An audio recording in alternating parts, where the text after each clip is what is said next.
Blog Talk Radio. And I'm not immune to that. I have weird interracial thoughts about interracial relationships. Sometimes me and Melissa will be walking hand in hand, having a good day. I'll see another interracial couple and be like,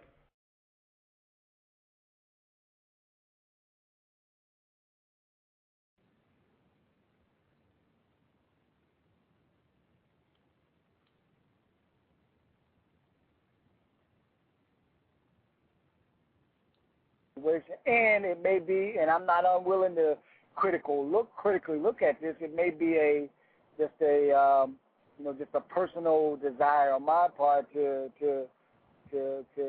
find a kind of soothing lotion so it doesn't feel so painful when it is that you're saying. So I'm not unwilling to look at that. And I make it clear to your listeners that in no way do I see these marriages as being anything other than legal, loving unions, and in no way do I think any of these marriages represent anything tragic. We should all be so lucky to be in relationships with people that love us.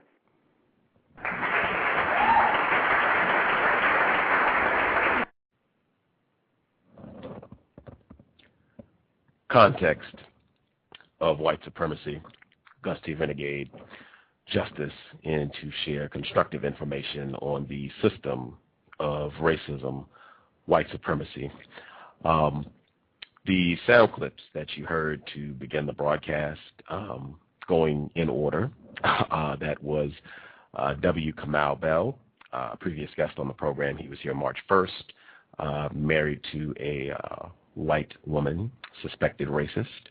The second clip, Dr. Eddie Moore Jr., founder of the White Privilege Conference, married to a white woman. You have been doing the White Privilege Conference.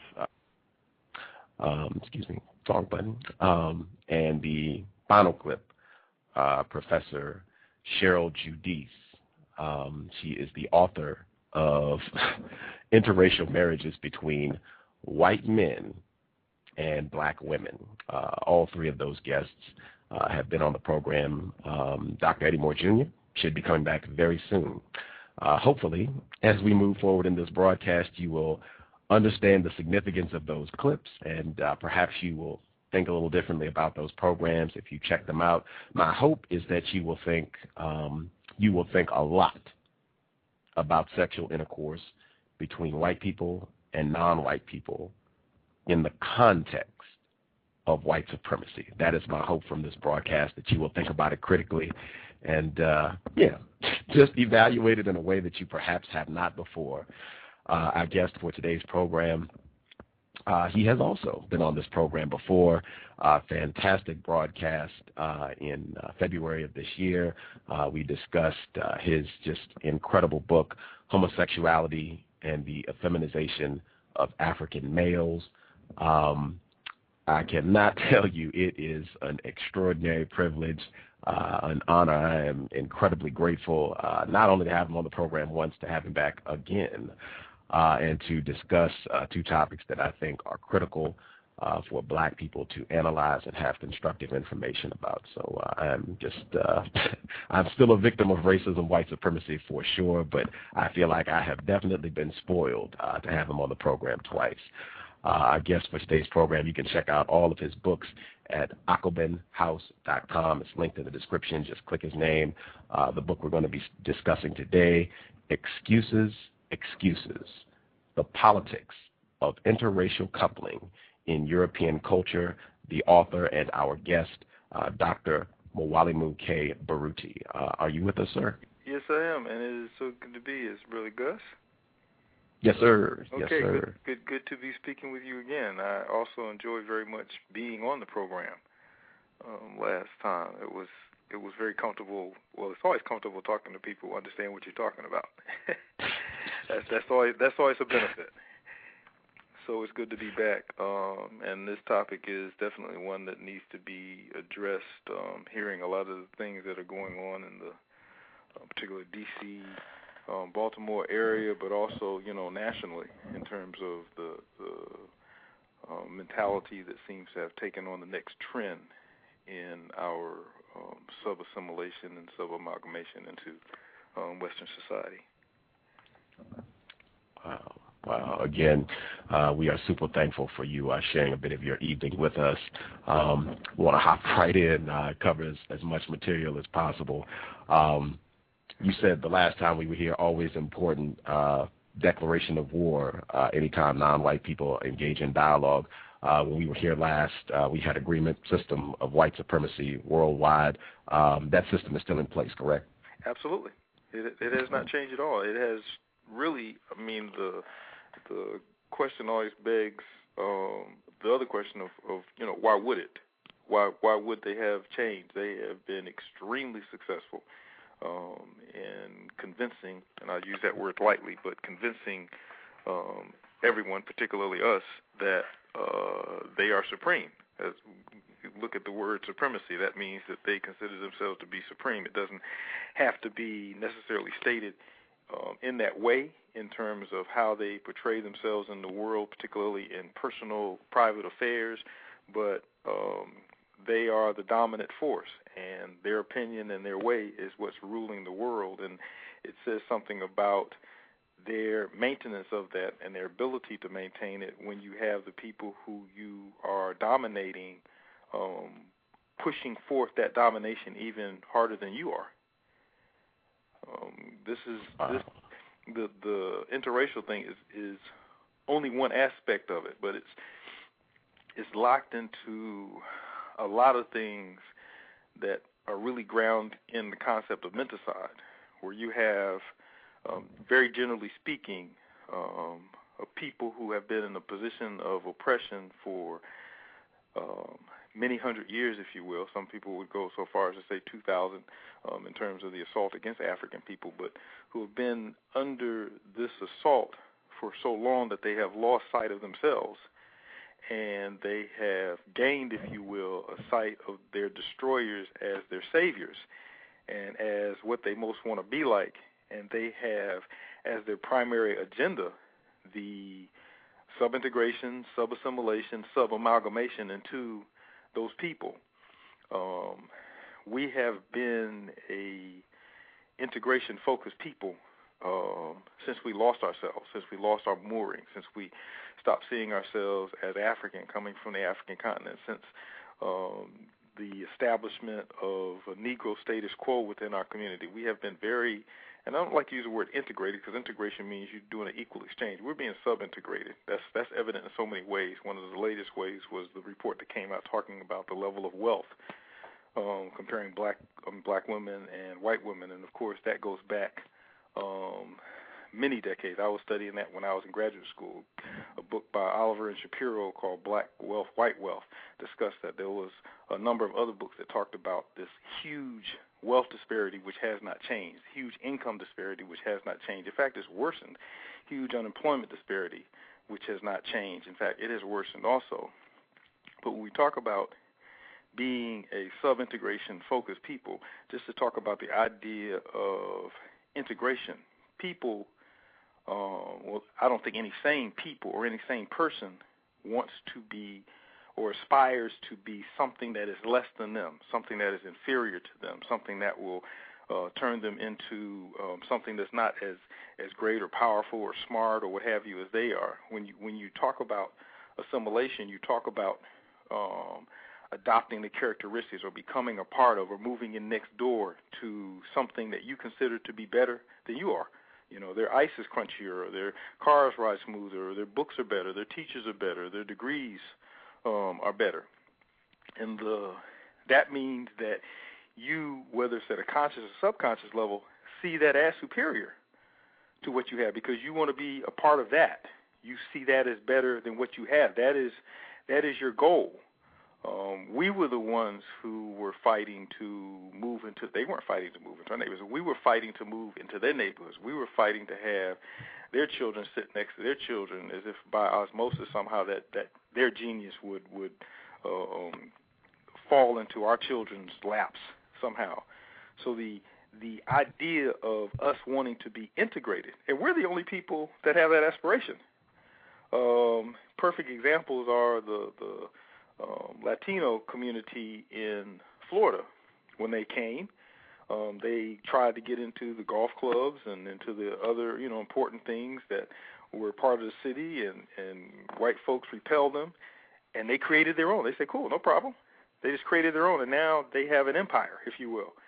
In Chicago, you find the same thing going on with the Asians, and also the Cubans there, but the Asians also, where they came in and they wanted to get into the white folks' golf clubs, and they wanted to get into the elite clubs and all the rest of that, and the white folks rejected them. And they said, okay, no problem, and they went and built their own, and now it surpasses that of the Europeans. We are the only people who are still begging. We are the only people who see white people or Europeans as our identity. Many of those of us who are going back to Africa, we're not going back to Africa because we want to associate it with Africa. In fact, many of those who are going back are using the we're all human rationale as an excuse to be the forerunners of the Europeans who are going to be following them by saying, well, we all originate on the African continent, therefore we're all Africa, therefore Africa belongs as much to Europeans as it does to African people. So we have this drive, this driving mentality, this political philosophy, this unconsciousness, if you will, about ourselves that has us driving ourselves toward these individuals, because at the hands of these people, we were destroyed culturally, socially, disconnected so much from who we are and what we are. No, I'm not using it in the same way that E. Franklin Frazier talks about it in terms of there's no connection between African people and no remnants of African culture remains with us. That's obviously not true. But we've been so separated and so turned against who we are. It's evident in so many ways that the only other option for self-dignity, for pride in people, for a sense of self, for a sense of having some degree of power is to become them. And if you can't become them, then to be loved by them. And if you go back and over time, you see that there's been a progressive movement toward these final results, if you will. And everywhere there has been this fight toward this sleeping with the enemy. That has been a major part of our agenda, a major part of our celebrations has been to be in their presence, in their neighborhoods, in their bedrooms. Anywhere they are, we want to be.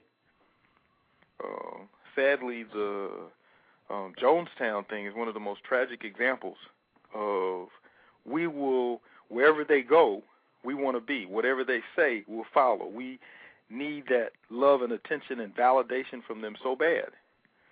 So the what I call interracialism, this drive to sleep with the enemy, and most people really don't understand. This has been going on for a long time. We're acting like this is new, and it's just because more it's sort of taken off on this public thing where the books are coming out and the interviews are coming out and the debates are coming out about this. But this has been going on for quite a long time. You look at a lot of the quote-unquote leadership within our community, a lot of the names who are supposed to be people who we hold up as honor and in terms of esteem relative to who we're supposed to be, they were sleeping with the enemy. This is not new. It's just something that because it has taken on such a public notoriety at this point in time, it needs to be the side, if you will, or the perspective of the ancestors that says something is tragically wrong with this in terms of our minds.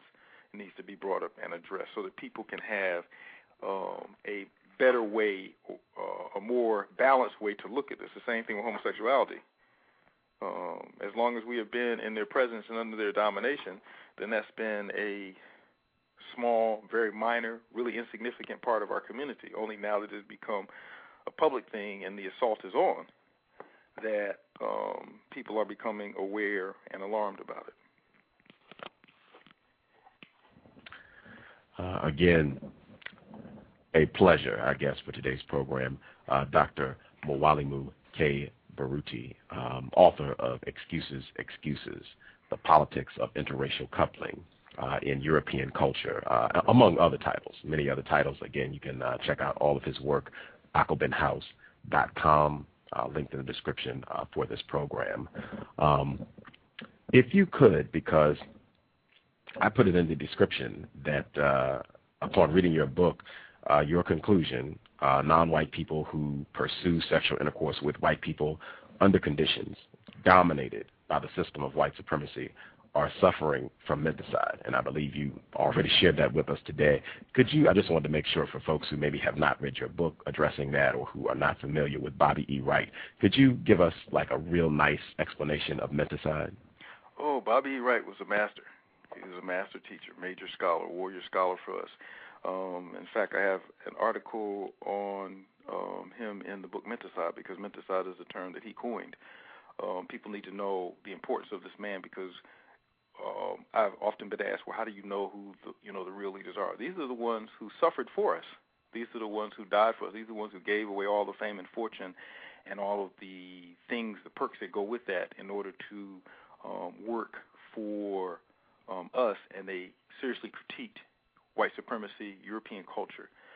Bobby Wright, along with Esther Wright, Easter Wright, his wife, they opened up the first free clinic for blacks in South Chicago. And in fact, his wife is running. He's now one of our ancestors, and he wrote a number of essays which were compiled in a book called Psychopathic Race and other essays. And he defined Mentacide as a mental disorder among African people who is Mentacide is a process. It's like suicide, fratricide, homicide, pesticide. Side means to kill. That the suffix side means to kill. So Mentacide means to kill. Would just plainly speaking would mean to kill the brain. But what he was talking about is it kills the African in you. It kills the way you think as an African person. It kills your self-perceptions. It kills your ability to think as an African. And in its place, it puts in a European brain, but not just, European way of thinking, a European mind, but not just a European mind. It puts in a European mind that is the European perception of African people. So it's not a mind that essentially turns you into a European. It's a mind that makes you desire to be that and to elevate that above anything else. He also said, he made this point very clearly, that this is an institution enforced and programmed process.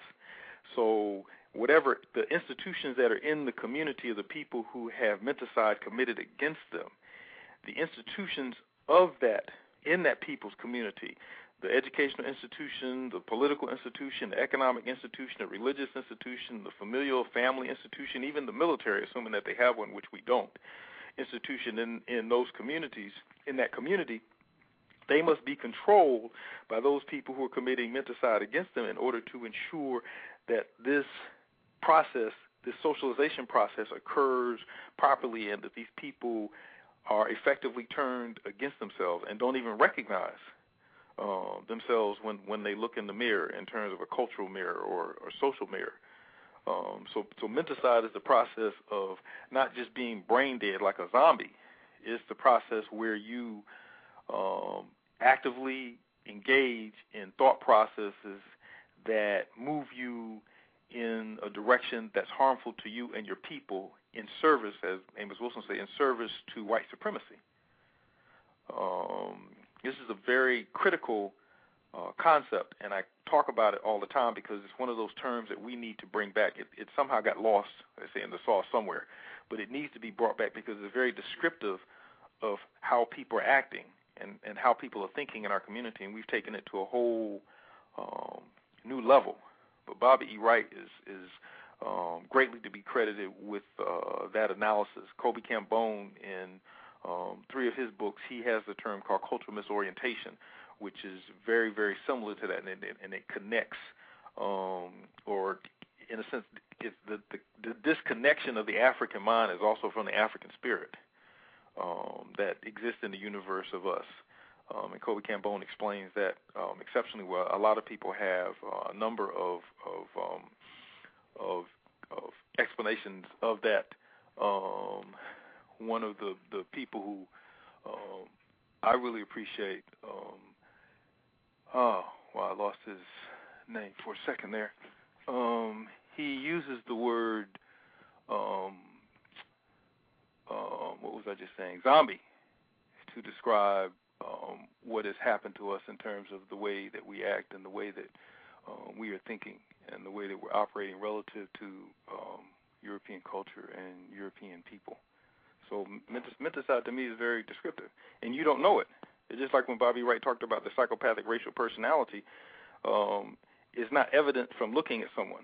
You can't look at an African person and see that they're mental. Well, in many ways you can, but there are people who are mentacidal who are disguised in mudcloth and cowrie shells and adinkra symbols and locks. So Mentacide is not something that is always visible. And a lot of times people who are walking around with shirts and ties on and suits on aren't who they appear to be. I say one of the major supporters over the years of this institution and what we do, you would never know from what you see them in. So when we're talking about, and I guess to bring this full circle, when you talk about this interracialism, then at its base is our Mentacide, because we still see someone else as more beautiful or more handsome than us. We still see someone else as more desirable than us. At the same, this Mentacide also not only works in terms of you being attracted or wanting to look like or wanting to be these other people, it makes you turn against your own. So you have this battle that has raged and increased and been fueled in the media and in the schools and in the churches. This divide between African men and African women and this name-calling that has been going on not only between each other but within the two groups. And nothing good can come out of this. If you have a child and you spend the first 5 years of that child's life calling him stupid and making him think that he's the dumbest creature on the planet, then that child, because you're validating that child and you're feeding that child, and that child believes that you are really the definition of love, then that child comes to believe that they're stupid. So if we're walking around calling each other B's and N's, thugs, pimps, all the rest of this, just having a conversation here in class last night, the most popular selling books in the black bookstores that are successful still, for the sisters, it is the romance novels, which are essentially porno. And this is creating a certain type of mentality relative to what they should do and what men expect. And for the men, the most popular selling books are the ones on how to be a pimp, how to get all of these women. These are the most popular things selling in our community. So how naturally are we supposed to approach each other when that's what we believe in this Machiavellian mentality that has grasped our culture, that has grasped our community, that this is the way that we're supposed to act toward each other. So then you have the idea, which I heard from a number of women, particularly in my mother's age group and the age group that I was growing in, that white men are such gentlemen and white women are such ladies. So this lie, this fabrication has been pushed forward, and these two things have worked side by side through time, along within the context of that sub-integration focus, where they're better and we're worse. So why would you aspire to be with something that is inferior? You would aspire to be with something that is superior. It's always amazing to me how science will flip-flop back and forth on the same theory depending upon what it's talking about. Sociology is pretty much understood that choices are socialized, that people decide on who they're interested in based upon variables in society. People who marry each other tend to be in proximity with each other. They tend to live in the same neighborhood, come up in the same community, or go to the same college or what have you. They tend to be of the same socioeconomic status. But when it comes to interracial stuff, it's just that we're all human, and we just fell in love.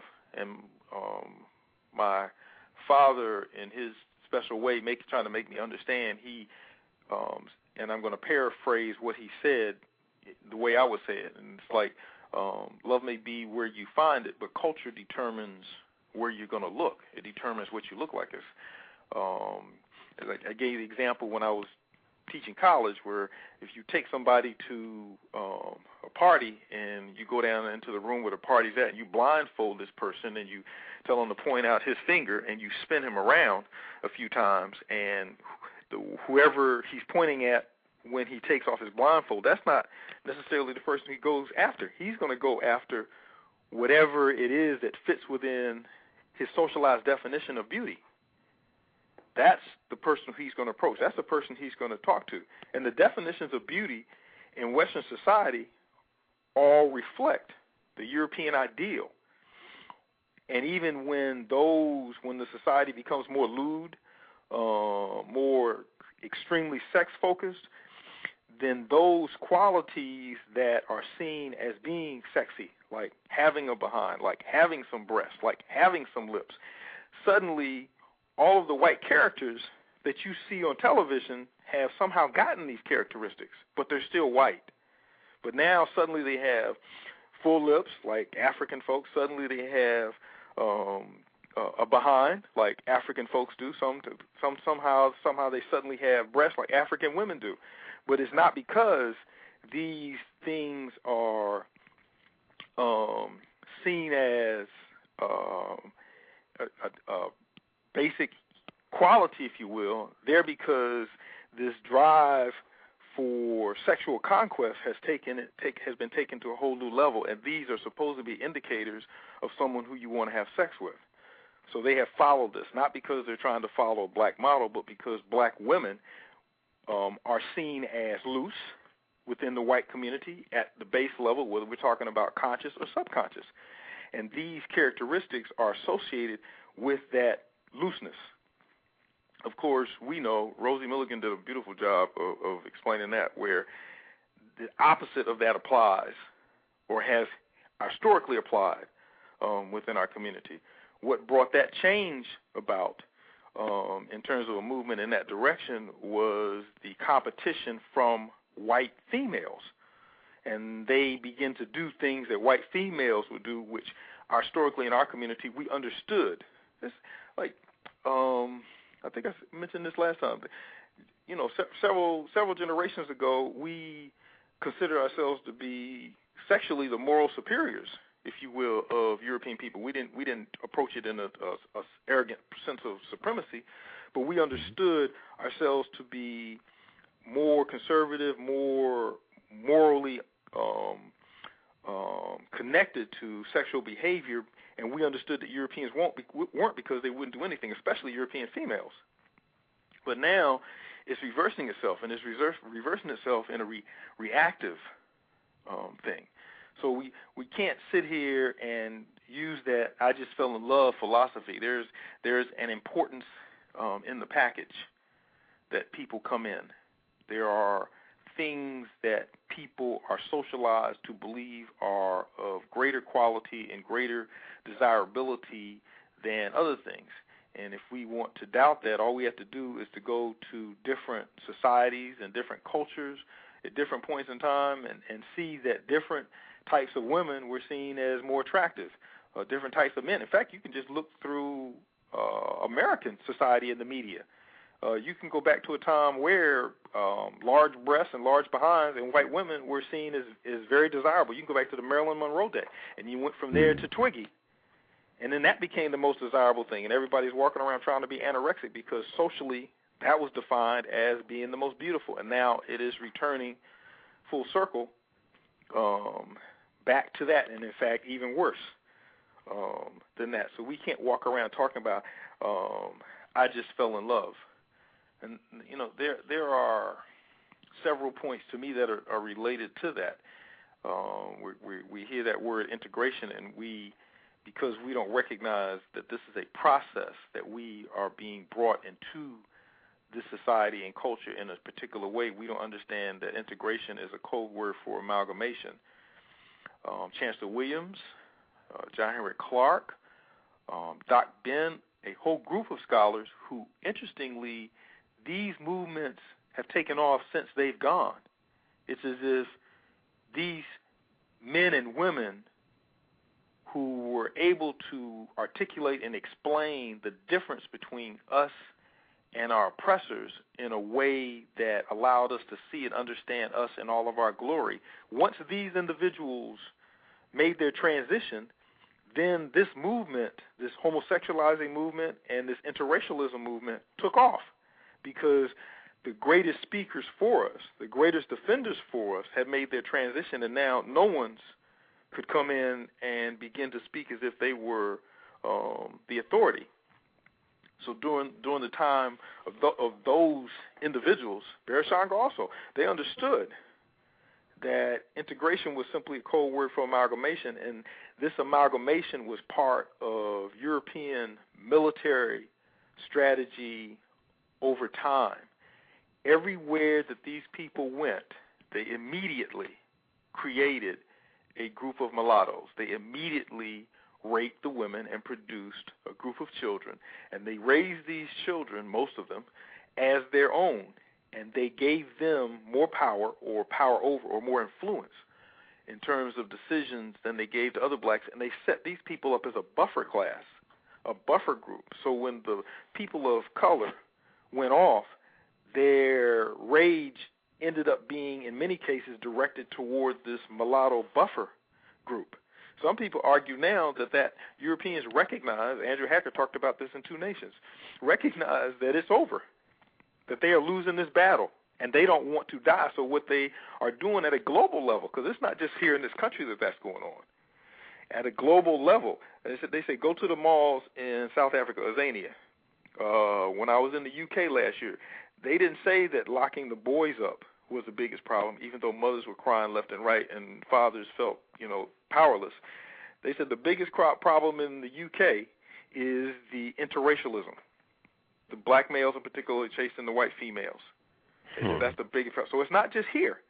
This is a global phenomenon. And logically, knowing that things don't happen by accident, we have to, and we put that together with the fact that they recognize that people recognize who they are and what they have done and what they continue to do, then it's logical looking at this strategy, just like you can also understand regentrification, because whenever they feel threatened, they create forts, and they're creating forts out of these cities where they can come and protect themselves and keep everybody else out. If you put those factors together, then you can see clearly that they are trying to create a global buffer class that will protect them. That's one analysis. Chancellor Williams talked about that very well in The Destruction of Black Civilization. So this amalgamation serves a political, military purpose, political, military, economic purpose for them. And, of course, it's not us that are making the decision. This is them allowing this to happen. This is black males asking white females to marry them is not something new. What is new is white females saying yes. And there's another aspect of that, and then now the move to get black females to go out with white males. The African proverb, if they come and get your men at night, they'll be back in the morning to get your women. That's the first thing that comes to mind when I think about that. But we have to look at the idea, the image of black females in the eyes of European males and what they imagine themselves or see themselves as getting their hands on. The creation of this buffer class is very evident all over.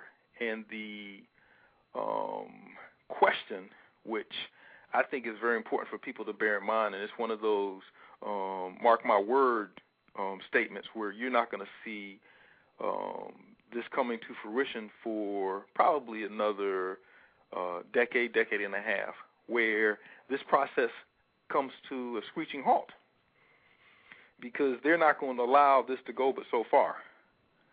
No matter what the scientists are talking about with the melatonin and Europeans trying to ingest that and become a part of that, there is a the majority of the white population is not going to play this game.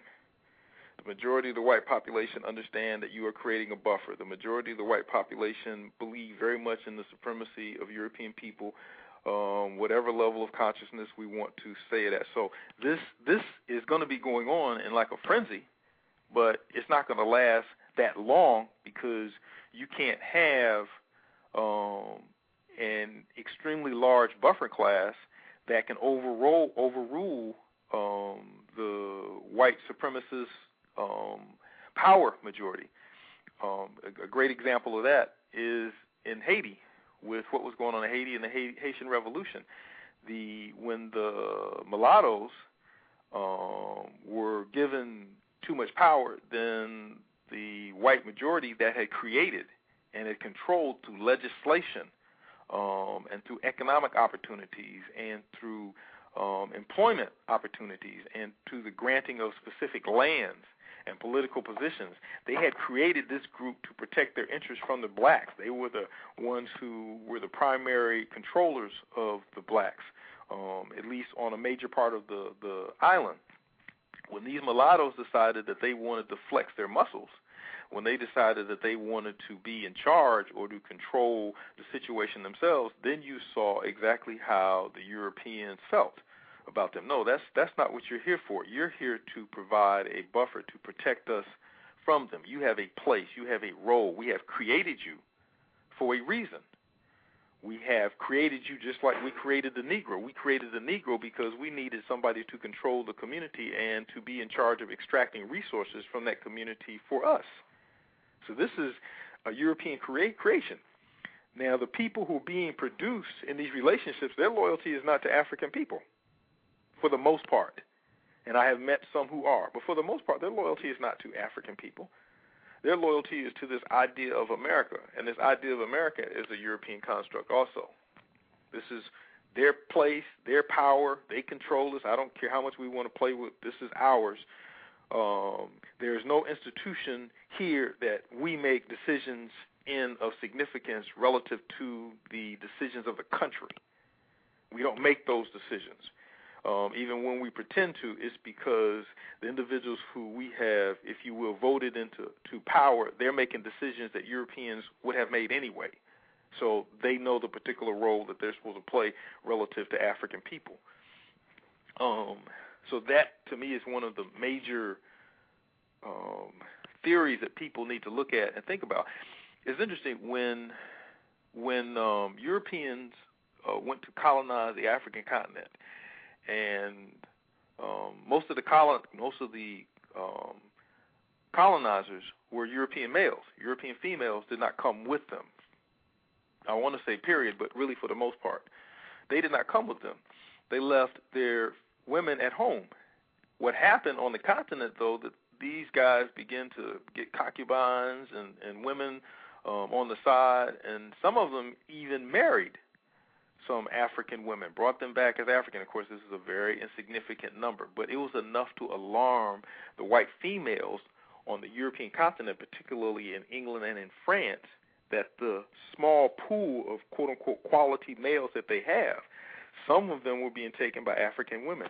They instituted laws that made it a felony for a white male to be married to someone who was not a citizen of that country. So that eliminated African males because of that threat for that. So we have to ask now, why this great movement of white females to take black males? Well, there are a lot of parts to that. To me, the most important, and it's not the black stud thing, even though that's a variable in there, it's an economic thing. There are a shortage of males on this planet. There are a shortage of Asian males. There are a shortage of Hispanic males.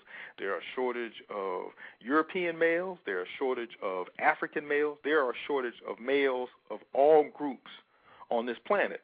It's more obvious to us because the nature of racism and oppression has removed more and made fewer of us into, or allowed fewer of us to become quality males.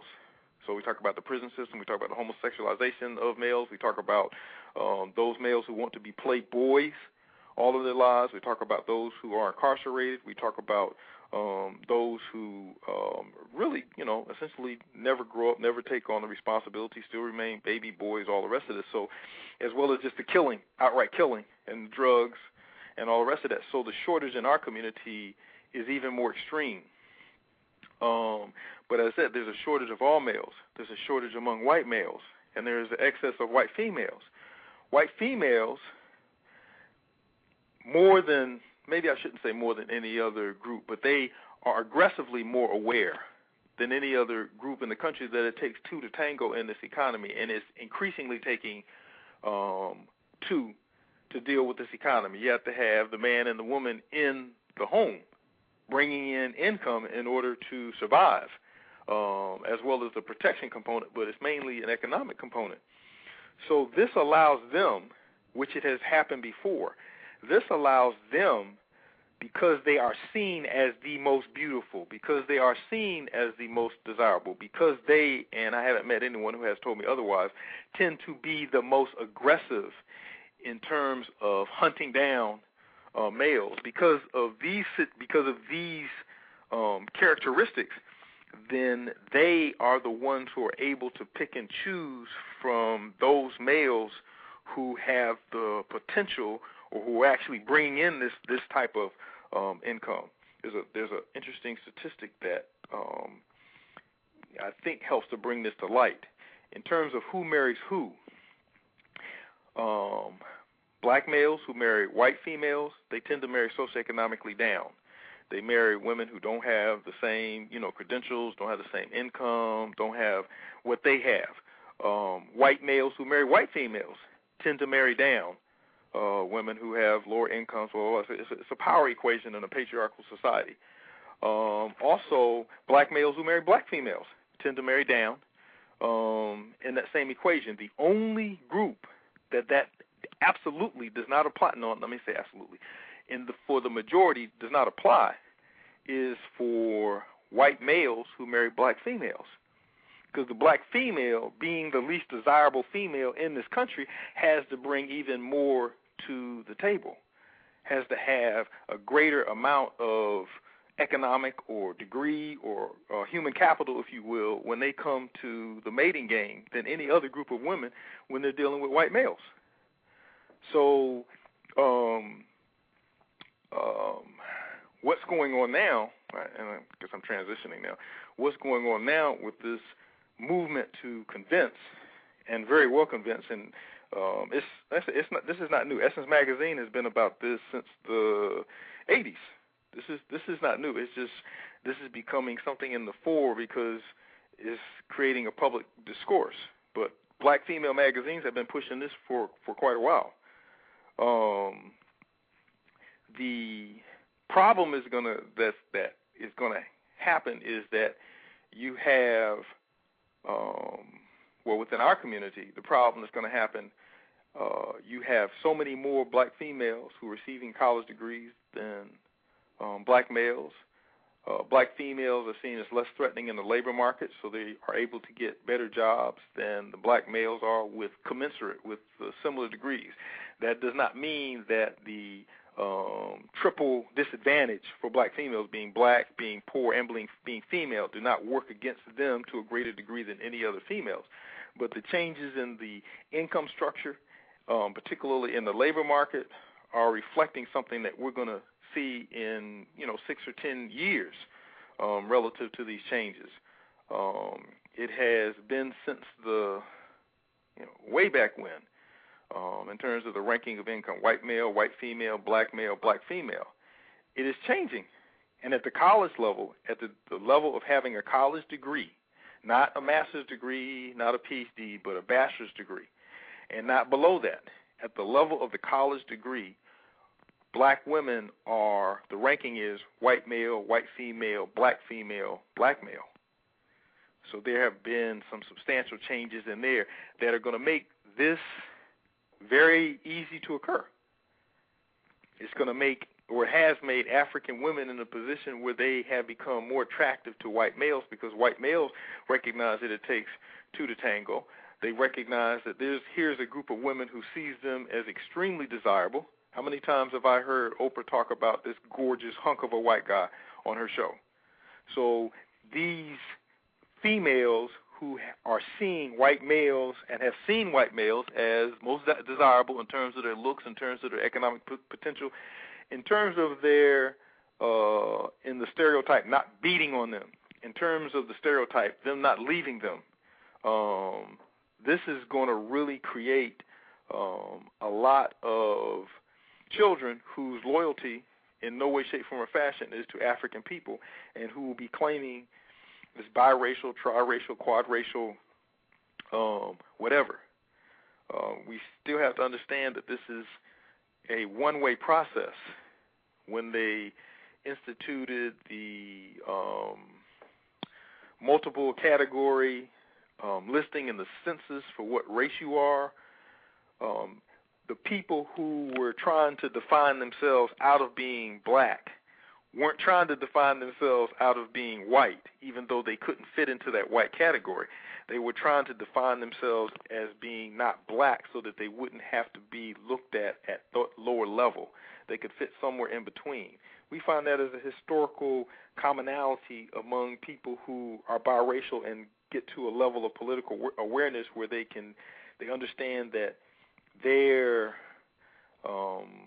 middle racialness, if you will, allows them to be elevated closer to those people who they love and who validate them. We also have a variable of the drive for difference. This is one of the things that has been instrumental in driving the homosexualization of many African children, where this society promotes that generation gap and promotes the idea of individuality to the point of extreme difference. So anything that deviates from what has been the norm or what has made sense in the past, anything that does that, you have to, in order for you to be an individual, in order for you to be seen as somebody special, you have to be something completely, totally different from that. So the homosexualization thing came from this idea of a standardized heterosexual thing, which was supposed to be old, passé, outdated. This was supposed to be the new thing. And now, with this drive to be different, the goal among so many people within our community who in Mentacide were working very hard to separate themselves from African people anyway, the goal has been to find friends and to be in relationships with anyone except what had been understood and accepted and reasonable within our community. And, of course, the logic there is flawed, too, because at the same time they want to say that there are a zillion cultures on the African continent, and they're not cultures. They're ethnic groups that have one culture, and that culture is African. This flies in the face of the fact that you have so many different cultures in so many ethnic groups among African people, which they want to claim as cultures. But they want to move to meet somebody who is completely different from them, to find somebody to be with who is completely different from them. And there are many fewer European ethnic groups, if you will, which they're calling cultures, than there are African.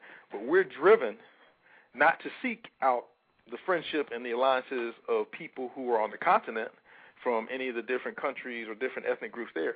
We're driven to find alliances and relationships with people who look the exact opposite of us. That drive for difference is really working very well with this drive to be sub-integrated with European society. There are so many variables here. I want to say that it's not funny, and we have to be very careful when we're making blanket statements or trying to understand this in just simple terms. We're hearing arguments that really make no sense in the other direction. I remember somebody, when I was writing the book on homosexuality, listening to people make the argument that people who had issues with homosexuality, they were really closet heterosexuals, and that argument became really big. in the community and very big in academia. But somehow everybody forgot to make the argument that homosexuals who have problems with heterosexuals, which is a very prominent phenomenon, particularly in places like Atlanta, there was no argument made or publicized that homosexuals who have problems with heterosexuals are really closet heterosexuals. So we have to listen very careful to the arguments that are being presented, and especially thinking about them in the inverse or the reverse of what's being said to see if it's really making sense to us. There is also, and I'll make this one last point. In terms of it being a military strategy, one of the things that the Western military is known for and does really well, and when I look at the military, I'm talking about them as a people, as a nation. They always emphasize during times of actual physical combat that's a declared war, an excessive number of casualties on the other side. And they particularly broadcast this to the soldiers on the other side as a demoralizing effort. So if you feel that more of your people are dying at the hands of your enemy, then you're going to lose some of your drive to be a soldier in this war where you may die knowing that you're losing. So the same thing is going on here relative to this interracial thing where the media is making it appear that it's much larger than it is. And, of course, that's going to drive it to be much larger. But that's giving those people who are involved motivation to continue to expand this, and giving those people who have issues with it, understandable issues with it, is making their arguments appear weak when they are extremely strong.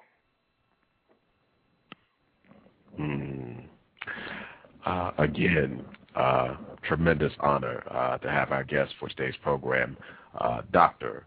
Mwalimu K. Baruti, author of Excuses, The Politics of Interracial Coupling in European Culture, and many other titles. And please go to his website to pick up all of his books, AckelmanHouse.com, the Earl again, AckelmanHouse.com. If you're listening here at Blog Talk Radio, just click his name, take you right to the webpage, and you can pick up all of his extremely important works. I wanted to double check. I think my co-host is here, Justice. If you're there and you have some questions you would like to ask Dr. Baruti, your mic is open. Go right ahead. Hello. Hello. How you doing? Doing fine. Good. What media would you recommend for kids to learn and understand white supremacy? Wow. That shouldn't be a hard question, but it is. What I'm doing right now is I'm walking to my bookshelf, and I'm pulling off a book that I wrote called a SOPHO. And in a SOPHO, because the first medium I'm going to say is to read. That's going to be the first thing. Of course, I know that there are other mediums. In a SOPHO, I have some reading lists, and these reading lists have for different ages. Now, my question for you would be, Justice, how old are you? 10. You're 10 years old? Okay. Well, I'm going to, suggest a few books for you, if you don't mind. One of them is by a guy named S.E. Anderson, and it's called The Black Holocaust for Beginners. Another one is Anthony Browder's Nile Valley Contributions to Civilization. Another one is written by a guy by the name of Ariel Robertson, and the name of his book is The Ma'afa and Beyond. That's an extremely important book. Of all of the books that I am recommending, that's probably the most important one of the books. Ariel Robertson's The Ma'afa and Beyond. And it's kind of hard to find, but if people go to www.bookfinder.com, it's like a huge search engine for books. Find books in Australia, Germany, Nicaragua, everywhere, and search the Ma'afa and beyond on there, and I'm sure that you will be able to find a copy of that extremely important book. I'm going to also suggest, and you sound intelligent, so I'm going to suggest one of my books, which is maybe a little bit difficult to read, but if it's read slowly, and I'm a slow reader, so that's nothing to feel bad about if you have to read something slowly in order to get understanding. But one of my books that I wrote called K.W.S, and K.W.S talks about the middle passage. We have to understand the process by which we got here and how that benefits other people. But more than anything else, I'm going to highly recommend the RBG site. There's a brother who has hundreds and hundreds of videos and presentations by John Henry Clark and Francis Cress Welsing and Charles C. McIntyre. He has the greatest of our revolutionary speakers, all in, short clips. Sometimes they're speeches, sometimes 5 minutes, sometimes a half an hour, usually not much longer than that, where you can go to this site and you can just start going through these videos. And these people who are master teachers, they can explain it. Now, the reason I'm not sending you to one particular source, number one, because you're young, I'm very pleased to hear your age and to hear your interest, because most folks who are at your age, except for the students at our school, aren't interested in that question, and they should be interested in that question. But the question that you're asking is going to take you some time to really understand the nature of white supremacy.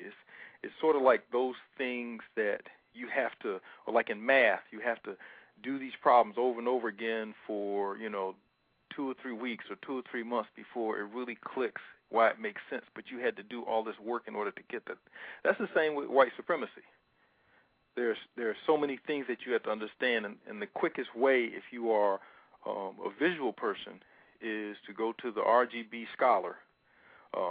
If you can't find it, then if you're on Facebook, connect with me or email me, and I'll connect you with him. I can go through your parents if that's what makes sense, and I can connect you with him, and he's very good at organizing lectures and topics and discussions and debates in such a way that someone who is not aware can slowly be introduced, and then they can pick up speed as they're ready to do that. And then, now there's also, well, that's not really in print now. Well, there are numbers. Send me an email or connect with me on Facebook, and I'll send you what I know and the people who I know and who can give you guidance on that question. Okay? Okay. Yes. Do you mind if you all of the books that you named, do you mind if you send them to me, like type them up in an email? Oh, absolutely. That's easy work. That's the easiest work in the world. You just connect with me, and I will be more than glad to do that. And in fact, I might send you too many, but I'll be glad to do that. Okay. Okay. At the end of the show, I'm going to share my email address. So, okay. Yeah. Well, Brother Gus knows how to get it to me because I'm not online right now, but he knows how to get it to me. And I promise you I will do that before, and I usually don't break my promises. I promise that I will do that to you. Today is Wednesday. I have class all day tomorrow with the students, and most of Friday. I will get that to you by Sunday at the latest. Okay? Okay. Okay. That'll be all for now. Okay, you take care. Okay. Context of White Supremacy, Gusty Renegade Justice, and our guest, Dr. Mwalimu K. Baruti. Man, always an honor to have you on the program, sir. I'm looking at your book. I have some specific questions I want to ask from the book to kind of share with our listeners, because this particular topic, it pops up all the time. I would say generally it pops up in any discussion on racism, white supremacy. The sexual aspect tends to follow, and it comes up routinely on this program. In your book, Excuses, page 25, you said that racial oppression or oppression, period, does not require a distance between the perpetrator and the victim. You can sleep every night with another you racially exploit. In fact, racism works best in intimate, personally controlled environments, and even better when the victim believes the racist is not racist. Can you kind of break that down for our listeners? I don't think that I can do it as well as Frances Cress Welsing did, but I can try. I really don't think that anyone has done it as well as her in the ISIS papers. Africa also did a good job with that. I guess a good example of that is a relationship where there is a child who's being physically abused. I don't mean spanked, of course. I mean physically abused, badly abused by a parent or an adult that is their guardian or is responsible for them. And this child believes that this is love. So that child, after a while, because children like attention just like adults like attention, because this is the person that they're getting their attention from and they want this attention, they end up doing things, and this is documented, they end up doing things that cause the abuse. They tend to work toward doing things that irritate that person. I shouldn't say irritate like it's the child's fault, but move that person to be violent toward them because they interpret that violent act or the abuse toward them as a form of love. The man who abuses his wife, the adult male who abuses his wife, because I don't put that in the category of being a man. The adult male who abuses his wife, his spouse, it's easier for him to do that when he's got her under their roof. It's easier to do that when that's in a controlled, confined environment. It's difficult for him to do that if she's living with her mom or she's living on the other side of town or whatever. It's easier to do when the person is within reach. Now, when we talk about racism within that context, the people come into the relationship with particular stereotypes, with particular understandings. And as long as those stereotypes or particular understandings that work against African people are in place, then the person who is there enjoys the benefits of them. Okay, so if the white female, sexually crazed white female, wants a black male stud to be with her, then this guy who she married, as long as he's performing in this way, then you have racism at work there. You have right within that immediate relationship a control that is race-based, that works within the context of race. In a very interesting way, it's hard to talk about that outside of the context of Mentacide, because people, when they think about racism, they often think about it in terms of violent actions against somebody. But for somebody to see you because you are the most beautiful thing on the planet, because you have white skin, regardless of the fact that you weigh 340 pounds and have, a serious mustache and a carpet on your back, it doesn't make a difference to that individual because their menticidal thinking, which is a creation of a racist system, has that individual actually seeing you as being extremely beautiful because of the color of your skin. That's it. That's the extent of it. Okay. The control of the mind, what you listen to, what you eat, how you raise your children, how you talk, how you teach your children to speak, what you find acceptable in your spouse, in your relationships, what you do with your money relative to her family.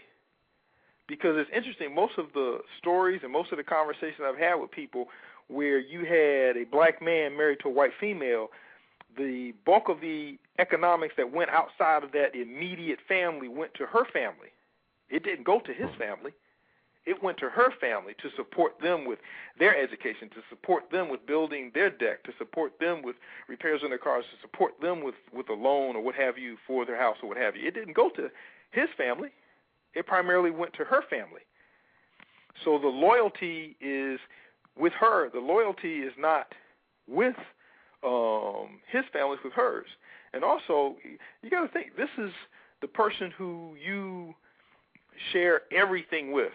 This is the person who you have the deepest level of loyalty to, which means you have loyalty to her people, which means that because you are sleeping with this person, you are willing to kill one of your own to protect her.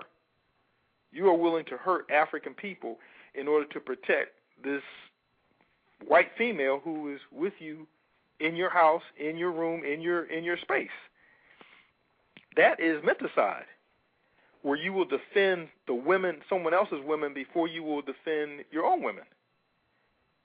And that is always operated within, a very proximate, close-up situation and a close relationship with other people. And it's not a matter of, again, that word control always evokes in people's minds, violence and battering and beating and all the rest of that. Psychological warfare is the major component of menticide. Psychological warfare is the major component by which we are controlled. Psychological warfare is the major component through which genocide is occurring among us. Because increasingly the major form of genocide, as Amos Wilson talked about, other folks talked about, black-on-black violence. Mm-hmm. So that's a menticidal process which sees us as the enemy, sees us as something that has no value, easy to destroy. You're not wasting anything if you kill another black person. It's amazing. I guess another example of that, when I see young black males on TV, 16, 17, 18, and they have nines or what have you, and they're running from police who have the same, white police officers who have the same weapons, who have the same thing. So that psychological aspect is very, very important. If one man pulls a bullet and he shoots another man, that other man's probably going to die. If that other man shoots at you and bullet hits you, you're probably going to die.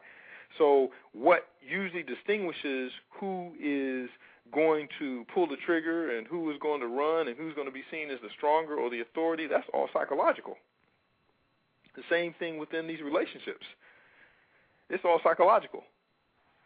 So that racism as a component is primarily a psychological function, just like all the excuses that I analyze historically, culturally, socially, psychologically in this book. These are all psychological. I just fell in love. The idea that we need to create this gray race. And it's my mission, my job to bed a European and produce a child so that in the end we can get rid of racism by turning ourselves half European, half African, having no idea how long that would take and how many people would have to volunteer and how many people would have to find somebody who looked exactly the opposite of them in order to produce this race that is nondescriptive racially. Everybody looks the same. The idea of a heterosexual fit, this one really tripped me out. I heard this in a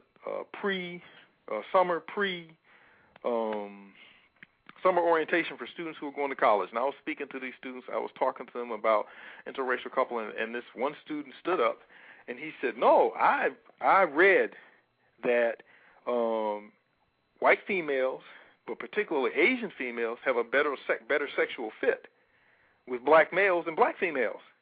And I really had to hold everything that I could to keep from laughing.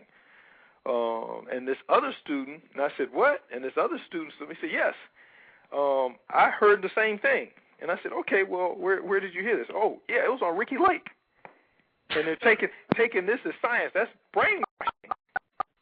So all of these activities, all of these rationales that lead us to continue to be victims of racism in the bedrooms, in the streets, in the prisons, wherever, they're primarily psychological. It's not someone beating you upside the head to make you think this way. You're operating within a racist framework. You're playing out the role of the inferior in a situation of inferiors and superiors based upon race. The idea, the matriarchal complex, the idea that black women are so mean and aggressive that they run men away. Okay, now I question that based upon the women I've known in my life, and I've run into some rough women just like I've run into some rough men in terms of personalities. But within an oppressive system, within a racist system, within a system where women end up being the ones who have to take care of the children in most cases, I would expect to have, or would expect that I should desire to have, an African woman who is strong, so that with the probability of black men dying, I know that they're being raised in the correct way by somebody who can defend them and can protect their interests. I want somebody who is strong. So they're using things that have been survival strategies, if you will, for us as accusations that make African women unfit for relationships. The idea that of scarcity and value. Robert Staples, who's a sociologist who I've lost an enormous amount of respect from with this, as well as his appreciation of homosexuality. Robert Staples made the argument that white women are so much more desirable by black men because of their scarcity on the planet. So, like, things that are supposed to be more scarce are supposed to have a higher price. So diamonds are supposed to be, and of course they're not. Their entry into the market is controlled, but diamonds are supposed to be so much more expensive because they are scarce on the planet, or antique cars are supposed to be more expensive because there are so fewer of them that are in working conditions. However, the problem is that where you find most of the interracial relationships, interracial coupling, these are in countries where Europeans are the majority. In these countries, the white women aren't the ones who are scarce, relatively speaking. The black women are the ones who are scarcest in terms of sheer numbers. So the logic flies in the face of the worldliness of the black males who are chasing white females, because most of them don't really have an understanding of what's going on in this world and what has gone on interracially. We had the Eldridge Cleaver type mentality where he was making the argument that I'm going to get the white women or the white girls, I'm going to rape them, I'm going to beat them, because that'll get back at the man for what he did to me, for what he did to us. Well, and I say folks like that, that's really major payback for that type of logic. I'm going to marry a white woman, white girl, white female. I'm going to have children with her. I'm going to give her and her family all my money. When I die, like when J.A. Rogers died and Helga Rogers kept the copyright and all the rest of that for his books and married a white male, and they're now living quite well off of the sale of J.A. Rogers' books. I'm going to really hurt these people by taking care of a daughter that no one else would take care of. I'm really going to get back at the man for doing this. The idea of proximity, these excuses that people use, and they make these theoretical arguments based upon it. The idea of proximity that I talked about at the beginning of the discussion. And it is a fact that most interracial couples, at least up until very recently, have located themselves on college campuses. So most of the people in the past who have been married met each other on college campuses, because you had, black male on a predominantly white campus or what have you. And they say that's the reason why you have more black males married to white females.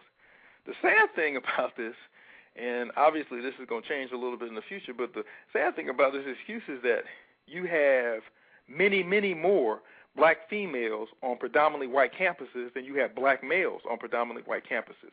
So why don't you have a larger number of black females married to white males on these campuses? Because you have more white females who are in close proximity to white males than you have black males who are in close proximity to white females.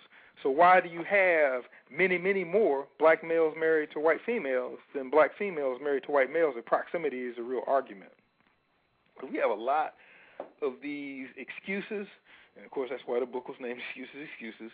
We have a lot of these excuses that are put out as sound theory, as sound thinking, as sound evidence that this is something that makes sense when people are not considering the economic motivations, the economic forces at work, when they're not considering the political and military forces that are at work, when they're not considering history, especially the relationship between the mulatto population and I don't consider that to be a bad word, it's just a descriptive.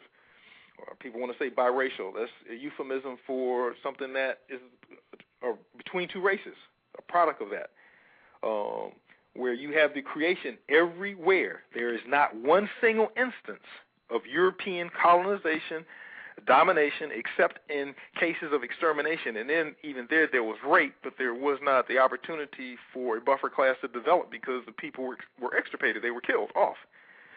There's no example of Europeans going out to colonize any place whatsoever where they did not immediately rape and produce a mulatto class, which they did then and still. Oh, there are examples where they also brought in people from other places, as in Azania, as in a number of countries on the continent where they brought in people from India, where they brought in people from Asia, and they gave these people positions of power. But still, even there, they went about the business of creating a mulatto class that would strengthen and support that Asian or Indian economic base for that middle and provide greater protection for them. So that's everywhere they've gone. And for the life of me, I can't understand why, if something has worked for them all this time, why they would change tactics in the middle of the road. That wouldn't make sense. What works, you continue to do. Wow. Yeah, I just want to repeat that. I felt like I was saying this a lot at the White Privilege Conference, which is very much related to this discussion, that confusion is lethal, and that has been my observation of one of the key symptoms of non-white people who engage in sexual intercourse with white people: confusion. I created a little metaphor that I use to pick out, just as a reminder, of some of the symptoms that I tend to see from non-white people who are engaged in these tragic arrangements with white people. And it's sad. Fitting could not be better, sad.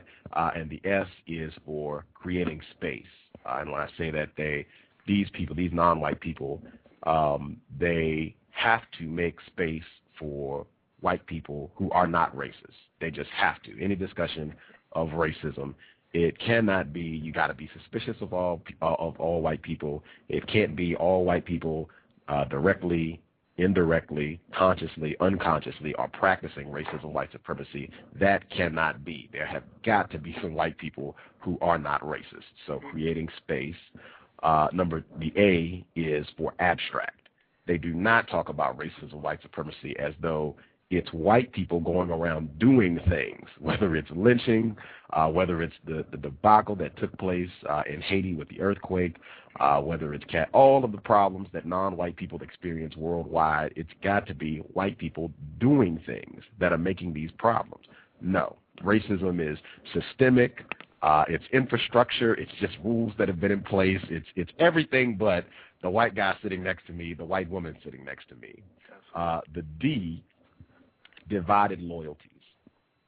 Exactly pretty much what you discussed in terms of these folks not really being loyal to black people, non-white people, having to defend white people. And I got this directly from a non-white female, so-called Asian female, who writes about race on a college campus. She dot every I, cross every T. She hits all of your symptoms. She's on a college campus, a professor, writes about racism. She was going to be a guest on the program until she looked at my show page and saw that on the top of the show page, I say that I do not encourage, support, or participate in sexual intercourse between white people and non-white people. And she said she could not do the show because she's married to a white person. And she said, in quotes, I have divided loyalties.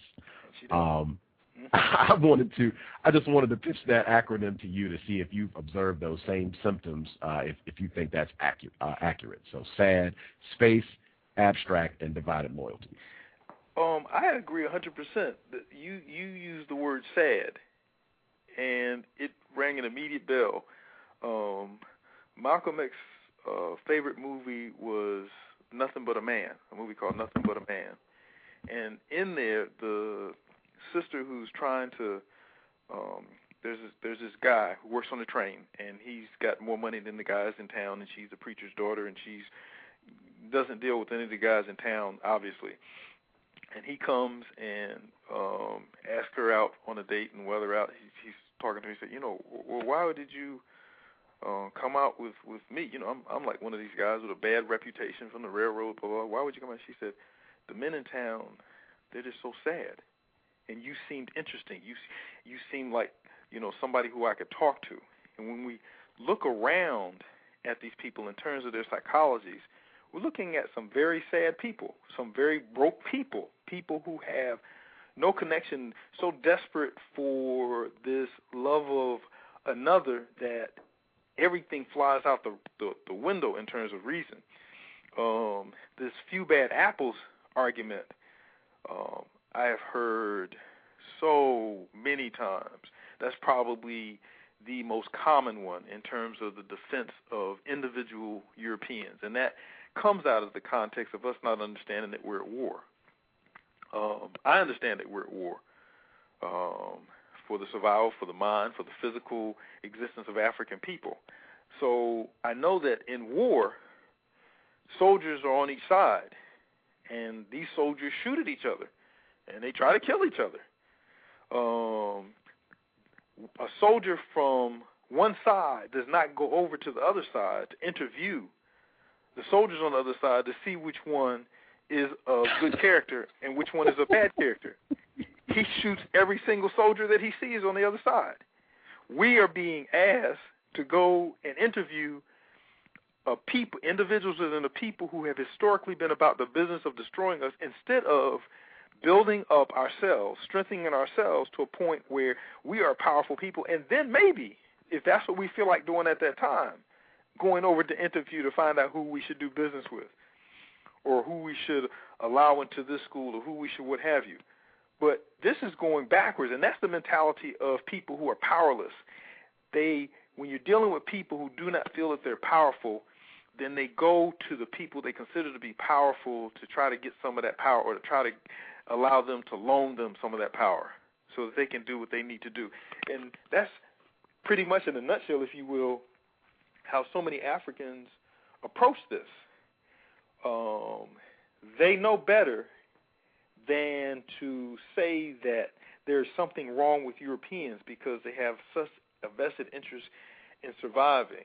And to me, that's very much a slave mentality, the individualism that we have embraced that is seriously working to our disadvantage. A slave mentality, you can have my wife, you can have my child, you can have my everything, just let me live. And that mentality is one that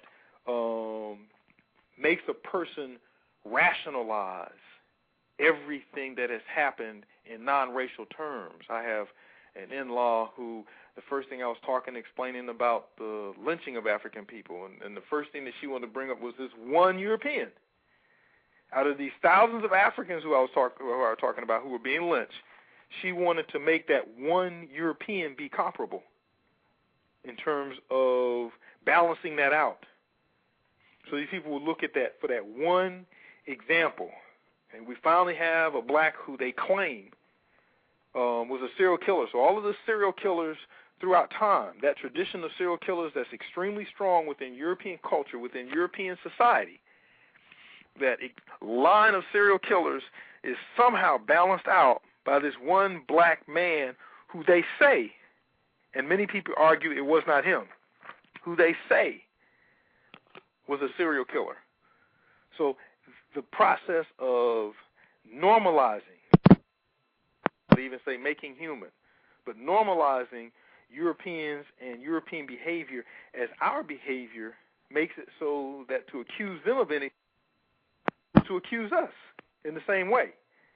So when you make what they have done and you try to find examples to make us fit them, to find one African despot who killed a bunch of Africans in order to maintain his power and iron fist over his country, who was trained by Europeans, who thought like a European, who loved Europeans, that one individual makes normal what Europeans have been doing consistently everywhere they've been since the beginning of time. Okay, it's mind-boggling when you go to D.C., for example, and the number of black folks who want to take you to see the Jewish Holocaust Museum, where the maximum number of European Jews who were killed by their own brothers. So that wasn't genocide. Genocide is when one people attempt to remove another people from the planet. European Jews are Europeans. But even if we give them that, we're talking about 3 million. When I was young, that was a number, 3 million. Somehow it mushroomed up to 6 million, and even within that context, there wasn't a discussion of us and the differential treatment of Africans by their brothers, the Nazis. How do you compare 6 million Europeans, and we know more about that than anything, just like we know more about the Confederate leaders of the Civil War than we know about Nat Turner or Denmark Vesey or Gabriel Prosser or Bookman or Dessalines. But to compare that quote-unquote 6 million with 280 million Africans who were murdered in this process, this part of the Ma'afa. And we can use 280 million because we have to look at, in fact, S.E. Anderson looked at that in his Black Holocaust for Beginners, even though I have some issues with that book because of the We're All Human perspective that runs through it. But when you do the calculations, you have to calculate the number of people that those people who were murdered would have produced. That's one of the errors that we make in terms of understanding, which makes it easier for us to allow the murder of a black male or a black female to not go too far except for a few tears, and then we've forgotten about it. When you kill, and Europeans are quite aware of this, when you kill one African who has yet to produce a child, then you kill everybody forever that person would have produced. And lineage grows exponentially. So that person might have produced 3 children. Those 3 children, along with someone, might have produced 12 children. Those children might have produced 24, might have produced on and on. So by killing that one person, you've removed every person that person was going to produce on this planet. We don't include that in our equations because we want to get the lowest possible number possible. We want to use the 10 or 11 million that the European scholars of our enslavement give, even though that is mind-boggling. What's his name in the Belgian Congo? King Leopold? King Leopold. He killed more Africans than European Jews were killed. He murdered more of us than were killed by European Jews than were killed by Hitler. Okay, he killed 10 million, and we still know more about. I have run into Africans who can tell you about Anne Frank, who can tell you about all of the movies, who can tell you about Auschwitz, who can tell you about the Munich, can tell you about all of these places, can tell you about the gas chambers, can tell you the stories, and all of these can tell you all these things, but cannot tell you one single thing about what Leopold did. And most don't even know Leopold's name. Don't know what happened. Don't know what happened in the quote-unquote Middle Passage. Don't know what happened during the coffin lines. Don't know what happened in the dungeons. Okay. Have absolutely no idea. Don't even have an awareness of the numbers of Africans who were murdered that European quote-unquote scholars give.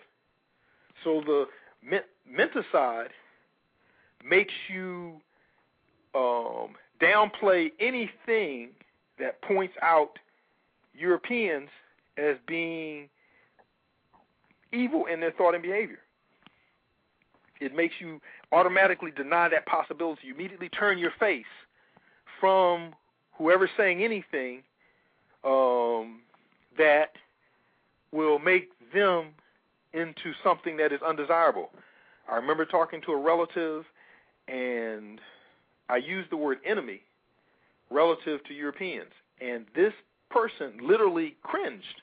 I saw her physically draw up at the idea of even conceiving or having a discussion about Europeans as the enemy. So that's the level of menticide that exists in our community. When you are menticidal, you cannot see your destroyer as your destroyer. You see your destroyer as your lover. You see your destroyer as your savior. You see your destroyer as your validator. You see your destroyer as the person who you want to teach your children, who you want to go to bed with, who you want to feed you. Okay, if somebody's trying to kill you, then if you're intelligent, you don't eat the food that they put in front of you because you figure that there's some form of poison in there. So you don't eat the Cheetos, you don't eat, the McDonald's, you don't eat those things because you can logically assume. And then, of course, you'll have those people menticidal who say, oh, well, white folks are eating, that stuff too. But the number of them that are dying from it relative to us is extremely small proportionately.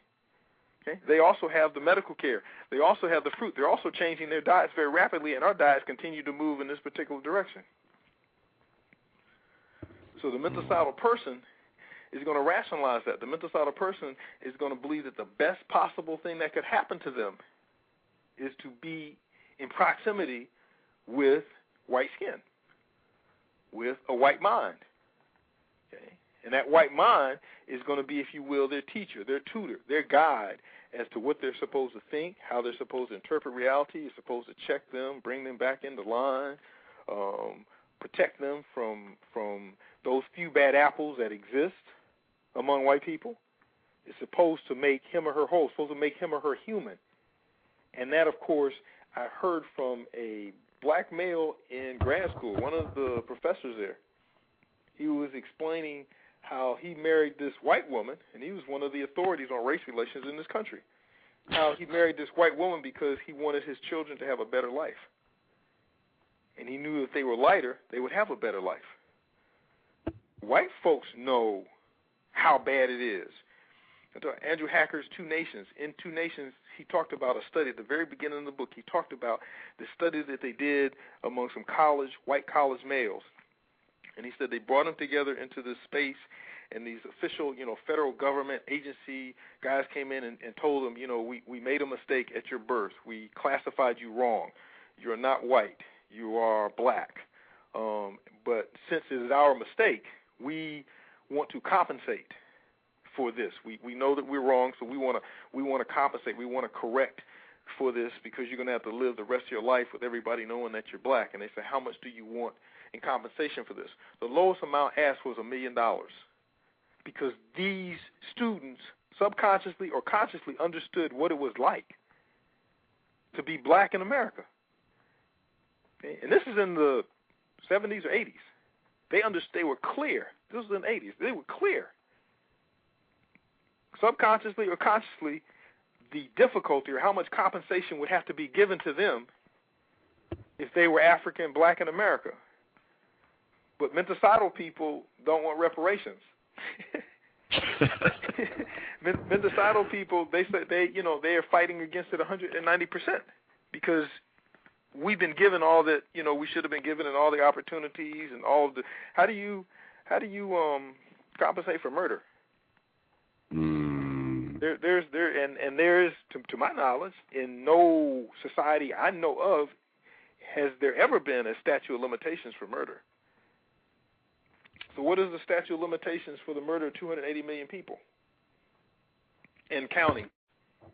Because that was only from the that part of the mafia that involved our rounding up on the continent, being in the dungeons on the continent, being on the slavers, the ships, getting over here. That's not dealing with what happened on the plantations, lynching, quote-unquote civil rights, since then, prison industrial complex. That's only from that period of time.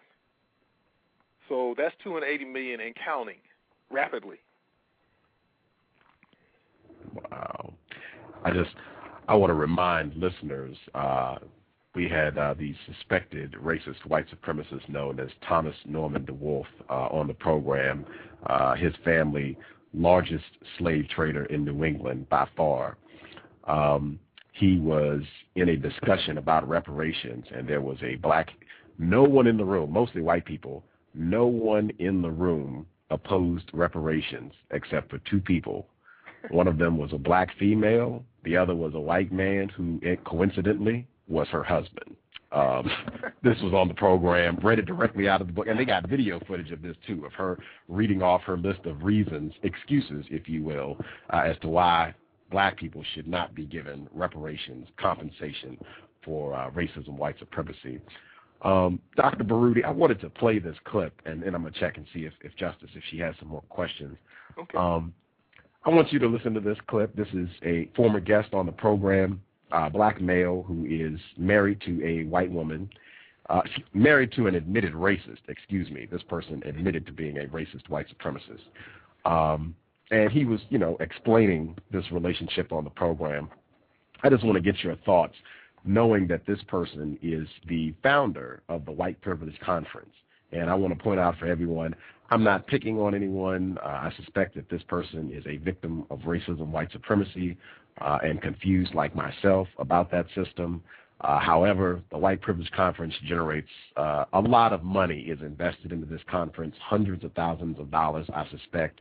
And I think it's important that there be some scrutiny of what happens there. So I want to play this clip and just get your thoughts once you check it out. Okay.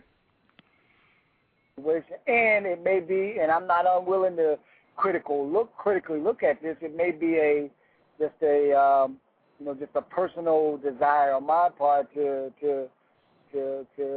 find a kind of soothing lotion so it doesn't feel so painful what it is that you're saying. So I'm not unwilling to look at that. The soothing lotion was the white woman that he is now married. That was what he was referencing. Your thoughts on that? And again, this person, founder of the White Privilege Conference. This is a black guy who's the founder? Yes, sir. Black male. Wow, I've been out of the loop. Wow, that is scary because I've heard of the conference and folks have been sending me emails and bits and pieces of this and that, but I didn't know. I wonder why no one brought that to my attention. Maybe they might not know it. Yeah. I'm pretty sure that is the case. So some folks are going to know it now. This is always. I'm listening to this. It's always the defense of these Europeans to try to soothe what? To try to make them comfortable. It's the job of the Negro, the job of the lost soul, but here it's the job of the Negro because Negroes are those who intentionally work against us. It's the job of the Negro to make Europeans comfortable with their oppression. That's their job. You will find them anywhere where we're at. You find someone who's making a statement that's the truth. You always find a Negro running up to the European trying to make him say, well, he didn't quite mean it like that, or I don't feel that way.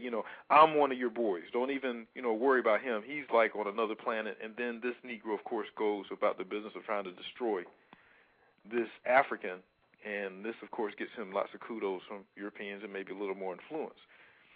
But you're defending,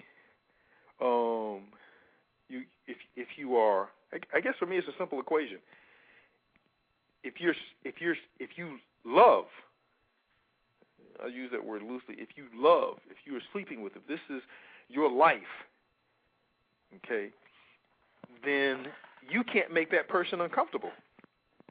If they're the center, that's what Professor Chris Wilson was talking about when she said it doesn't make a difference who's physically on top in the bed when you have a white female and a black male, or white and black. It's the white person who's on top in that bed. It's the white person who's in charge of that situation.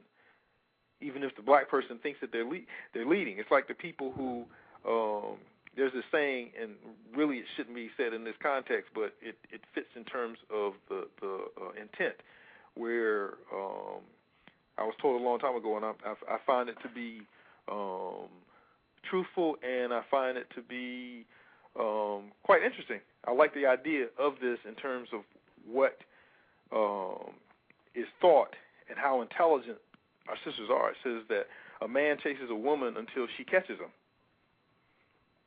And you have a situation where you have these black males who think that they're chasing these white females,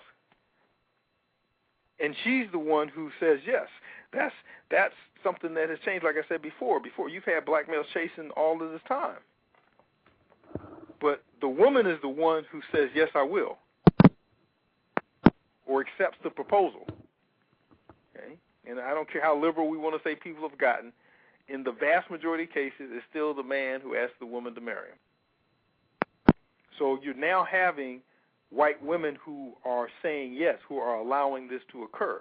So they're chasing these white women, and they think that they are the ones who are winning something. They are gaining a prize.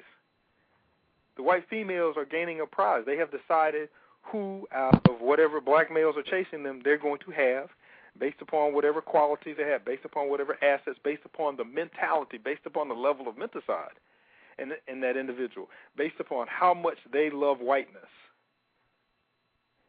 And they pick and choose based upon that. He's not the one making the choice. Just like with the black females and the white males, she's not the one making the choice. In this case, it's because this individual stooped down low enough to ask you in the racist mind of America.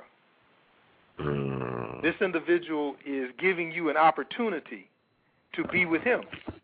He's giving you an opportunity to be part of this great American or new European adventure that he and his boys are in charge of.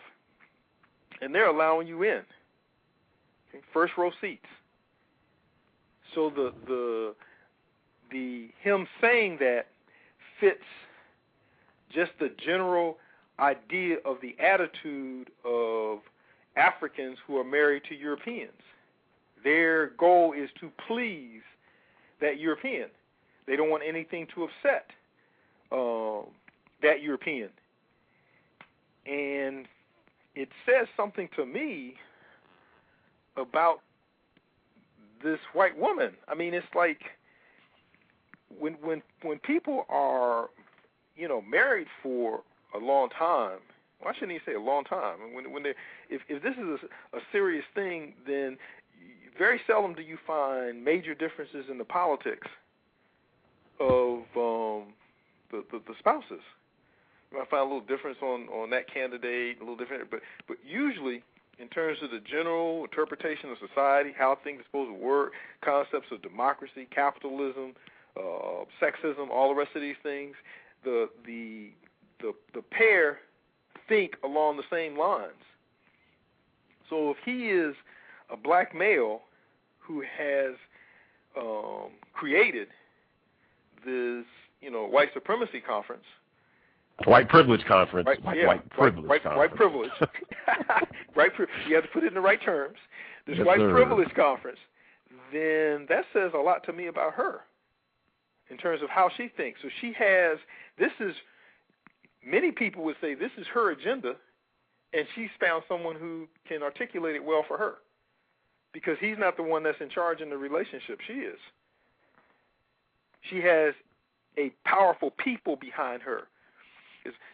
I remember sitting on Morehouse's campus in my vehicle, waiting for the wife to come out from her class, and I'm watching the guard at the front gate that's allowing people in, and every car that was driven by an African person, unless it was a faculty or somebody new, everyone was stopped, checked, asked where he was going. Let me see your student ID. Let me see your driver's license. Blah, blah. Each student was stopped. Whenever a European came to the gate, the question was, where are you trying to get to? Can I get you directions? Where do you need to park at? And there was no one there standing there telling this person to do that. He hadn't read a manual on this. He understood that if he treated this European incorrectly, in addition to just the awe of having the privilege of speaking to a European, but he understood that if he did something incorrect with this European, he had a whole people behind him or her, and it could seriously damage him. But the concept in terms of African people relative to our power, there's no fear there, because you can do what you want to an African, and there's not going to be any retaliation. Not any meaningful retaliation. People often forget, and they will find all ways to rationalize and get around this. We get excited when people win court cases because of police brutality, or police shot this person's child, blah, blah, and I am, glad that this person is given money in response to that, even though we know that does not compensate for the death of a loved one. But we have to realize these things occur in predominantly black areas. And in these predominantly black areas, the African people there are the primary taxpayers. So the money that goes to pay this individual for the loss of their son by someone who was a police or what have you, that either comes either directly through the tax monies gained from the African people who live there, because these people aren't coming out of their pockets, and the people who do the shooting aren't going to lose their jobs or have to pay for this in any form of compensation, or the money that was collected from the taxpayers was used to pay off the monies for the insurance to pay for this. So it's sort of that warped thing where there are questions that we don't ask because it'll speak directly to how racist this system is and how deeply it's embedded in our logic to allow it to operate in the same way and to rationalize it. Very few people even, talk about or think about or ask that question of where does that money come from. So it's like we're paying for other people having killed us. Not only are we paying through the death of our sons intentionally, and death of our daughters intentionally, we're paying the money that the families get for that intentional death. The white community doesn't suffer in any way, shape, form, or fashion. And every one of the people who does this is rewarded by the white community. You don't hear stories about white folks who were in the police or what have you who killed a black person who, spends the rest of their life unemployed because they can't get a job anywhere. They get a job in the private sector. They get a job in another police department in another city or another county. But the brother who told on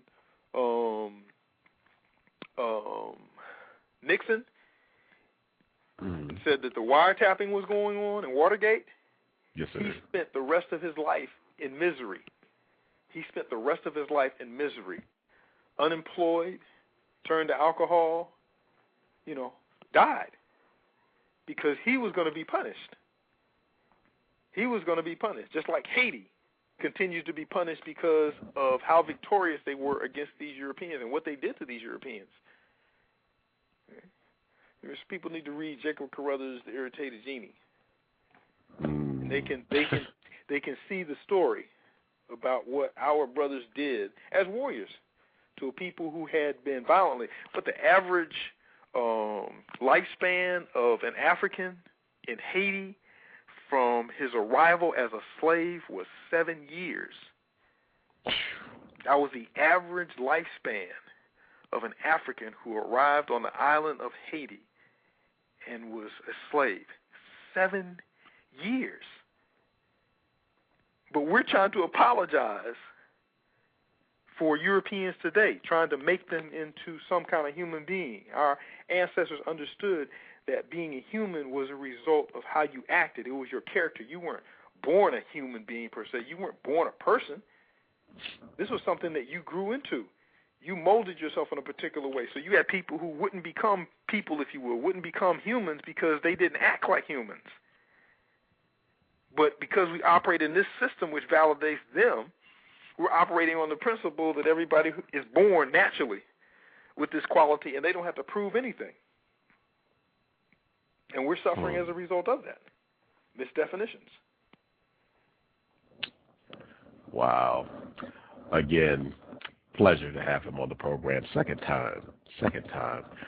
Dr. Mwalimu K. Baruti.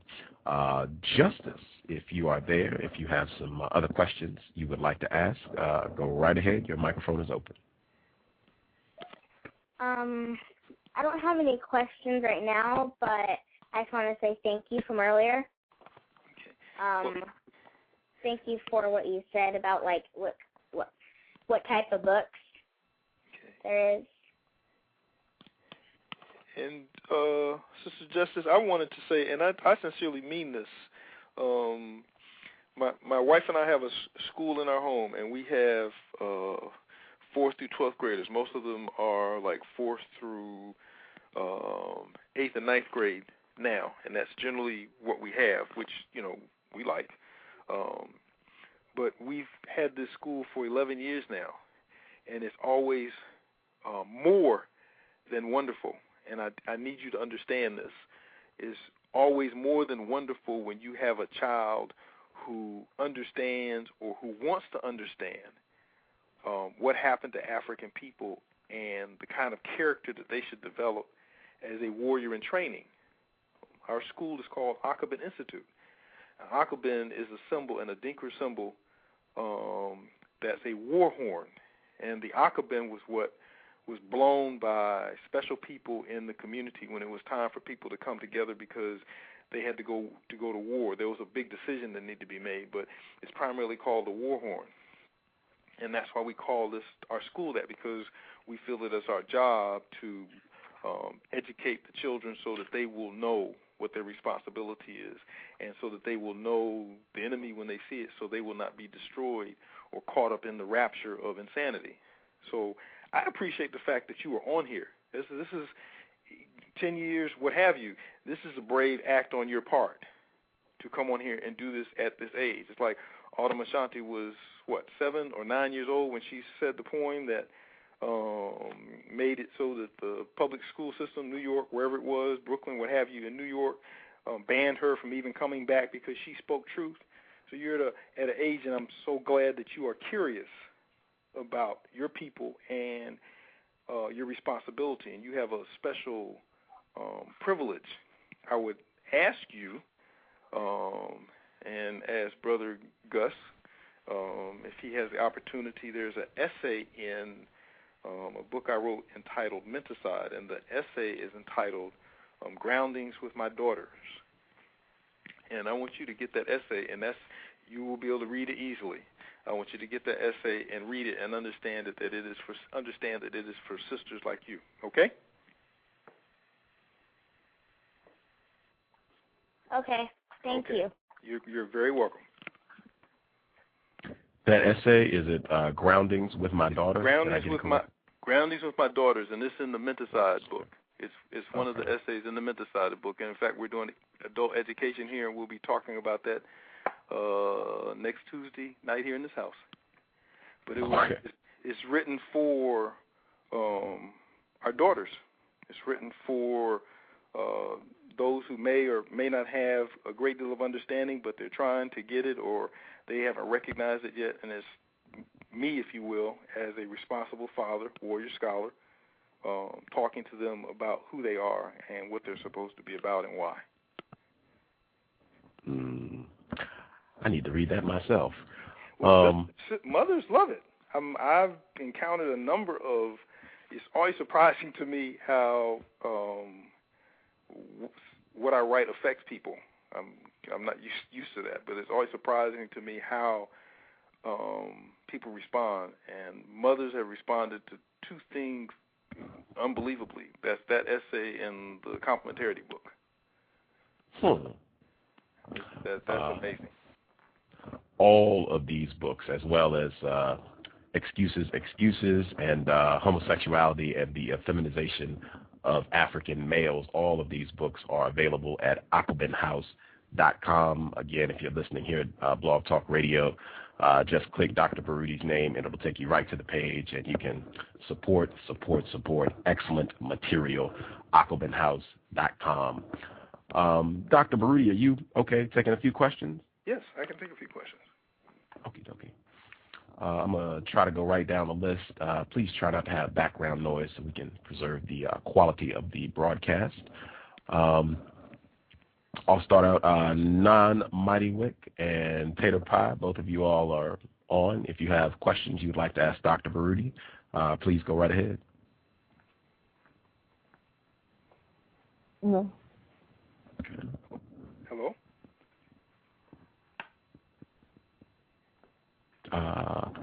Non-Mighty Wick, did you have any questions you wanted to ask? Yes, sir. Can I be heard? Yes, sir. Loud and clear. I could have heard incorrectly, Dr. Baruti, but I believe on the last time you were on the cows, I heard you make mention of a mandate to spoil kids or mandate to spoil your kids. Yes. If you did indeed say that, can you give me, I guess, a little bit more information on what you mean when you say that? And yeah. Certainly. And there's a chapter in the children's called the Homo book that talks about spoilage. This goes back to Doc Spock's baby book, which came out in the the 50s or 60s period, and there was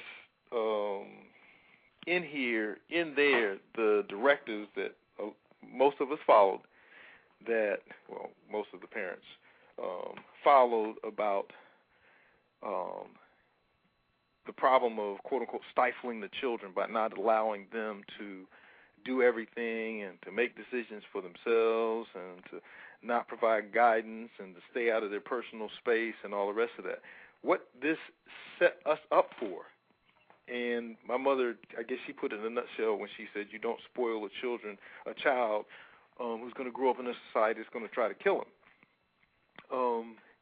This set our children up because it took away their sense of discipline.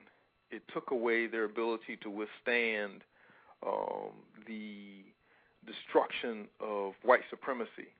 It made them think that we already were a powerful people within this cultural context. It moved them toward individualism. Spoiled people don't have a sense of community or sense of working in the direction of a nation, particularly if the nation they consider themselves or might consider themselves to be a part of is powerless, because spoilage breeds an intense sense of individualism, individuality. The spoilage that we have continued to participate in is one that makes parents feel bad or deficient if they don't give their child everything that they need. So you end up in a situation where you are economically disadvantaged, but because you don't tell your children and can't tell your children what to do because you've allowed that control to be taken away from you, that you have to buy your children's behavior. You have to buy your children's agreement with what you want them to do. And in a situation where you don't have the kinds of resources that other people do who are spoiling their children, if you will, but these children, of course, are going to take over and rule, but you don't have the kind of resources to get them the things that they want to, you're eventually going to have your children turn against you.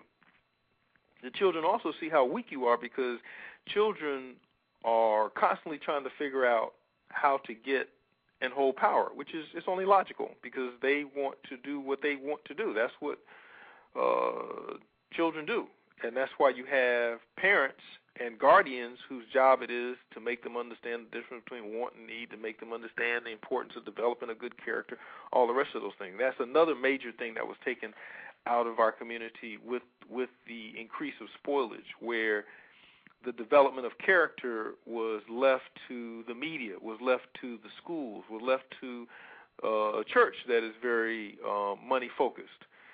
In our traditions, and you can read this virtually anywhere, when you're talking about people who write about traditions, character was the first thing that African people developed in their children.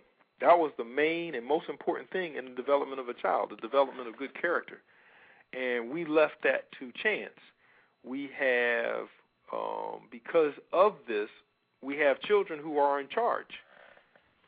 And there are many things that children don't know. They have to learn. There are things that I don't know now that someone who is 20 years older than me, who's 75, 80 years of age, can correct or check me on or teach me because I haven't experienced those things. Therefore, I haven't accumulated the knowledge or the wisdom that would allow me to understand this situation well. But within this context, African people allowed this European logic, this reason, to relinquish control over the socialization of their children. What was a part of that? What was involved in that? Or control over who their children associated with? Control over what was in the media. We forget that anyone brought up in any society is going to be socialized within that social context. You are going to be socialized. So when African parents relinquish control of the socialization of our children to the media, to other things, then someone else was socializing our children. So the values that they came to hold, the character that they had, those things that they wanted and demanded were coming from someone else. And now we're surprised that this has happened. We're surprised. I'm not surprised when children turn on parents, when they turn on adults, not only because they recognize their powerlessness, but because they have been raised to think that they know everything when they are young. The biggest problem that I have heard from elders and educators in the community is that the children today, and we recognize that these children did not raise themselves, so this is not a blaming statement. The children today cannot take criticism. They cannot take instruction because they have been raised in a culture that has made them believe that they know everything. Yep. So you have a reversal versus in the African tradition, you go from information to knowledge to wisdom. Because I've watched a little Jerry and because I've watched a little BET, then I'm wise. I don't have to listen to anybody. Just because you're older doesn't mean that you're smarter than me. I've had children attempt to argue with me. I remember Marimba Ani went on campus one day to explain her writings and what she was talking about in terms of African spiritual system, and she had freshmen who wanted to stand up and shout her down.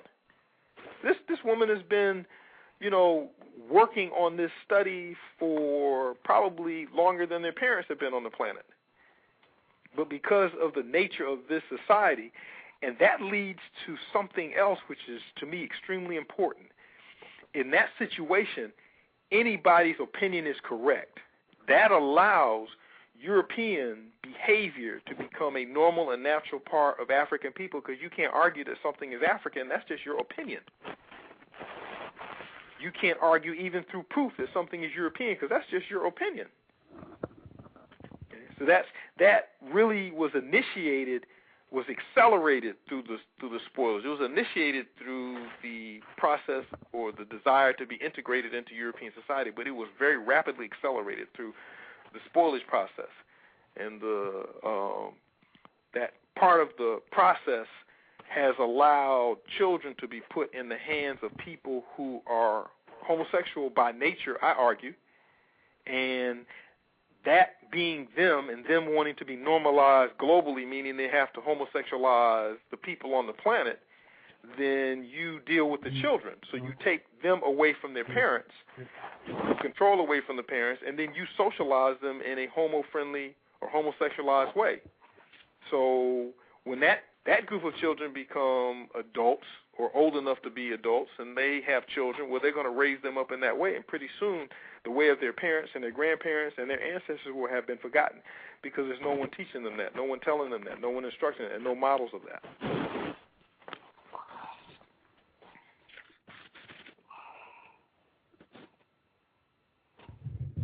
Wow, thank you very much.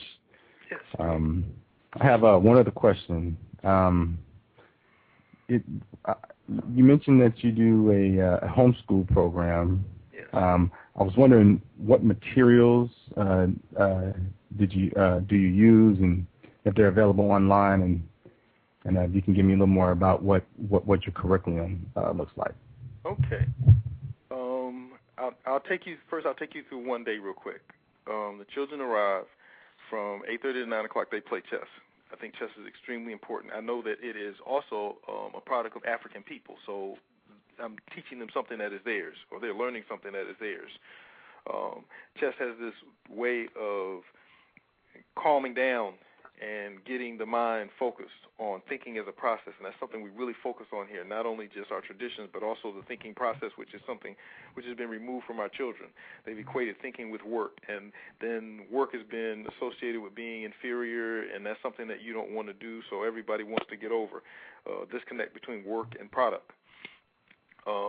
At 9 o'clock, they read for an hour, something that we have that we think that they need to read often because it's associated with a need that they have. So we might have someone who is spoiled and doesn't realize how good his situation is, so we might have him read something about somebody who had a difficult time, like the Antoine Fisher story. Some sisters who don't understand the nature of being a revolutionary or how good their life is, we might have them read Asada. Some guy who doesn't understand about gang activity, what have you, they might read Monster. We might have them read, Browder's books. It depends upon their age and what their need are, but all of these books are by us and for us. We want to make sure that they stay connected with our writers. After that, there's usually a quote and proverb by us, for us, put on the board, and often that's connected to something that went right or something that went wrong in school or that morning, or a parent said, something that needed to be checked on, and the quote and proverb, they have to explain what they mean. And this is critical and important, and it should help us understand why Proverbs was so much of a critical part of the education of African people. Proverbs make you think. So you have to imagine the level of intellectual development of children in African communities where Proverbs just came at you left and right constantly all the time, and you enjoyed this learning process and explaining and thinking process. It was enormous compared to what we see today. After that time, depending upon the day, there will be our story, math, science, or what have you, and then we go through a regular school day. But everything here is taught from the African perspective. I just put on Facebook an advertisement from a brother who volunteers and does math here from an African perspective. He explains what African math is and why it was used, how it was developed, what it was about. So this is what they get. They get this from their center. Everything that we talk about is analyzed from an African-centered perspective. There are a number of books, but really what is important is the parent understanding that even though they may think that they're not qualified, the child is going to take them or teach them or show them or ask them what they don't understand and what they don't know, which is going to tell you what you need to go and dig and find out. Usually parents who do this, who want to do this, they have a degree of centeredness. Those who we're talking about who are conscious people, they have a degree of centeredness. So they're going to be explaining things in a particular way, and they've probably been explaining it to that child or those children for a long time anyway. But those who fear that they're not qualified, the children are going to tell you what you need to read, what you need to deal with. I am primarily the Our Story teacher and the science teacher. The required text here for Our Story is a book entitled Our Story by Gaidi Farak, and it's listed on our website. You can get it from there. A lot of the discussion that comes in here is taken out of Browder's Nile Valley Contributions to Civilizations. It's taken out of Journey of the Songhai People. I pull from all kinds of sources. Del Jones, the John G. Jackson, bits and pieces of what they can understand and bringing it all together to make sense for them. And that's not a difficult task to do. If you use this book, Our Story, or whatever book that you want to, if you use that as the base of teaching Our Story, which is only one part of what you teach, then you can pull from all the other things that you have read to give them a well-rounded understanding. You go to Runoko Rashidi's sites. He has these, 2-3 paragraph or 2-3 page essays on all kinds of things that Africans have done and are a part of throughout our history. So you can pull from that and go from there. You got the RBG site where he has numerous articles that folks can listen to. We have music appreciation days where they get acquainted with Gil Scott-Heron, where they get acquainted with the Last Poets, where they get acquainted with a lot of people that they haven't heard of. Some of them haven't heard of Dead Prez. So they get acquainted with these people on these special occasions. And, of course, there are always events. And if it's done correctly, then you're going to find that there are other schools that or homeschoolers who are doing the same thing that are more than willing to hook up with you. So for a lot of people in these places, even when they have quote-unquote African-centered schools, some of them aren't African-centered schools. So it's something that we need to do for our children. We know our children aren't being corrected, taught correctly. Then we know that we have to go about the business of doing that. There are an enormous amount of resources. For boys who are of age, they read Asafo, and we sit down and we have talk about it. There should be a rites of passage program associated with the institution that you're involved with, even if the institution is only 3 people. And there should be a rites program where the girls, separately from the guys, learn those things that taught to African women in training and African men in training. I guess also at the core of that, we know what the public school system in this county requires at the different grade levels. So they're taking these things, but from the African Center. So for a child who's supposed to be taking geometry at this grade, assuming that he's ready for geometry, or assuming that he hasn't passed geometry already, and we don't hold them back and we don't push them forward based upon what the school system said. We teach them where they're at. They get that, and it's discussed.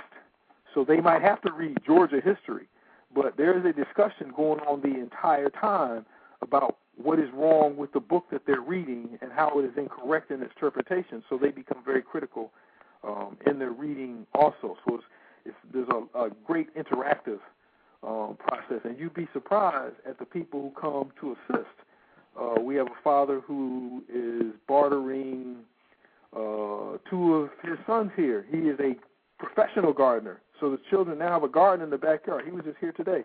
They're working on collards and lettuce and some other kind of kale in the backyard. So there's a huge garden in the backyard. So, and he comes and teaches them about worms and the chemical content in the soil and all the rest of these things. And he brings in, and they have to do this in the garden. And we have another father here who is a home builder, and he has 2 of the boys in doing carpentry with him. So the school, we have to understand that it's not just, let's say, here at this house. The school is all of the community that's involved. So you'll find people bringing you DVDs. You'll find people bringing you books. You'll find people doing things for you because they want to have these children educated correctly once they see that you're doing the work.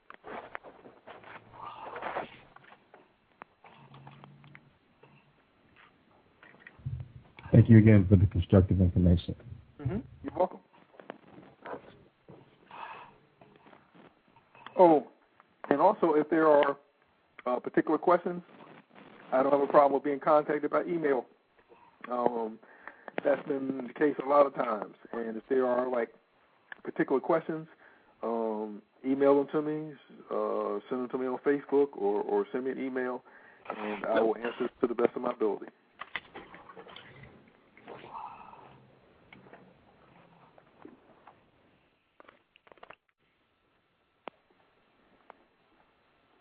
Hello? Okay. I'm here. Hello? Oh, okay. Can you hear me? Yes, I can. Oh, okay. I'm not sure what happened, but I did. You weren't supposed to be able to hear me, but it sounds like Gus is tied up, so I'll go ahead and ask you a question. Actually, okay. Actually, hang tight. I got that corrected. Thank you. Hang tight. All right. No problem. I just wanted to double check with your time, Dr. Baruti, to make sure we're not holding you up. I'm looking at the clock now. I have about 10 more minutes. Okay. Outstanding. Yeah, because folks called in. Go right ahead, 310. Oh, thank you, Gus. I had a question for you, Doctor. You said a lot about non-white people in sexual relations with white people. very much so. I wanted to ask you a even more pinpointed question, and I want to say before I ask it, I'm not at all trying to alienate any types of people when I ask it, but I do feel like it's an important question for African Americans. With regard to specifically African Americans, do you think that it is do you see that it is constructive, destructive, or neutral, or any comments you have about African Americans engaging in sexual relations with non-black, non-white people, and does that relate to perpetuating the sort of caste-like system that we have? Well, logically, I'm going to say that I have to look at this at the broader societal or group level or national level. Your power is a function of your people. The reason why a lot of what we quote-unquote gained during the civil rights black power movement wasn't necessarily because of what was going on here, is because of Europe and the U.S. were losing its colonial hold over Africa, and they were afraid how Africans would respond with how we were being treated over here, them being the motherland. The Japanese who received reparations for their internment during World War II didn't receive those reparations from Los Angeles, the state of California, and the U.S. government because of their protests. There was very little protest. They received that because of little protest and because the United States had become a debtor nation to Japan. So we have to look at this in the context. If we want to do this in this real objective, sort of sterile fashion, we have to do this in terms of looking at it from the national level. What nations of people are not in the process of exploiting African people? If there are nations of people, or there is a nation of people that's not exploiting African people, and in fact is allied with African people relative to our empowerment, relative to the security of African people globally, because I don't think we can limit it to African people in this country, then I wouldn't have a problem with that. Okay, but as long as your people at a national level are about the business and have historically been about the business of exploiting African people, then there shouldn't be those kind of alliances, because that is very destructive in terms of the relative power of the groups and your contribution to them. When there are people who are exploiting African people, the resources of the African person in the relationship, they tend to be siphoned into the community of the more powerful nation. The resources of the individual from the more powerful nation does not have, or there isn't any evidence that their resources get siphoned into the community of the less powerful person. It's always the other way around, just like stores in our communities. That money isn't being redistributed into our community, it's being extracted and taken to other communities. These are exploitative situations, with us being the ones who are exploited. So when I'm looking at that, then that to me is the most important variable. Not on whether this will make good relationships between this neighborhood and that neighborhood, whether this is going to make America this quote-unquote multicultural, which is a whole other discussion, place, but on the relationship of that individual or couple's relationship to the relationship of the two nations.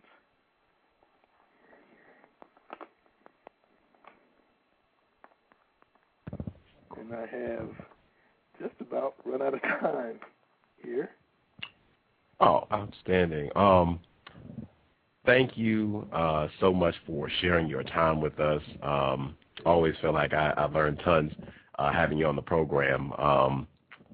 Again, I hope everybody, if you please, if you're listening at Blog Talk Radio, please, AquabenHouse.com. The address again, AquabenHouse.com. justice.com. I will definitely make sure that Justice gets your contact information so you have her email address. You can get her that information. And I just want to give a sincere thank you. We have a ton of gratitude here at the C.O.W.S. For being able to have you on the program twice this year. Thank you so much for sharing your time with us, and I definitely look forward to being in contact with you soon, sir. I appreciate being here, and I enjoyed myself again immensely. So I look forward to the next contact. And, of course, every situation I get into, I try to learn, and I definitely learned something today. Well, more than a few things. I learned some things today. Okay? So give the family our greetings, and we look forward to the next event. Yes, sir. Yes, sir. Thank you again, and we learned a lot as well, sir. Take excellent care, and we will be in touch soon. All right. You too. Yes, sir. Thank you. Context of White Supremacy, Gus T. Renegade, Justice, our guest, Dr. Mwalimu K. Baruti, his second trip to the Context of White Supremacy. Thank you all for tuning in, sharing constructive information, or I hope you got constructive information your time here on the program. If not, hopefully you didn't waste your time. You were here for 5 minutes. This is not constructive. Moving on to something else. That is what I hope for all the folks who tune into the C.O.W.S. If it's not constructive, find something else. Next program is tomorrow. We'll be right back, 8 p.m. Eastern, 7 p.m. Central, 5 p.m. Pacific. I think you heard Dr. Baruti speak a lot today about how racism, white supremacy is mostly conducted at a psychological level. I think Mr. Fuller, he talks about the number one tactic of racism, white supremacy being deception. Our guest for tomorrow, that's what he does all of his research on. He does CDs, audio CDs, and research on mind control in America. Stephen Jacobson, he is a white man, but that is what all of his research is about, how thought perception is controlled and manipulated as a form of mistreatment. That is what his research is on. He will be here tomorrow. And I hope you will find the relevance of this information, particularly based on what Dr. Baruti continued to hammer home today about Mentacide, confusion, and psychological warfare, which tied also directly into Dr. Ashanti when he was on the program, and he talked about brainwashing, brain trashing, if you will, and how it is only successful if the victim is unaware that this has been done to them. So I hope the program tomorrow will be very relevant, very constructive. Again, 8 p.m. Eastern, 5 p.m. Pacific. Stephen Jacobson tomorrow on the C.O.W.S. Dr. Martin Kevorkian, third trip this weekend, is not entered in the computer yet because I just got back from the White Privilege Conference yesterday, so I'm trying to keep up and get on the grind. But Dr. Martin Kevorkian, third trip this weekend, that'll be Saturday. And he mentioned the book. I thought that was pretty wild. Irritated Genie, I spoke with him yesterday. He shared some constructive information, and he will be making his return trip on Memorial Day, May 31st.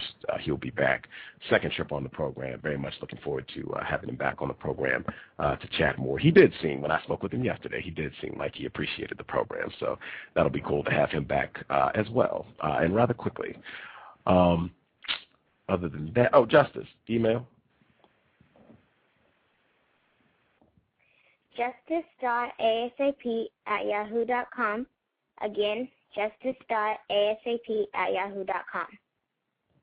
Outstanding. Did you want to share anything about the program, anything you heard, or anything else you wanted to let the listeners know?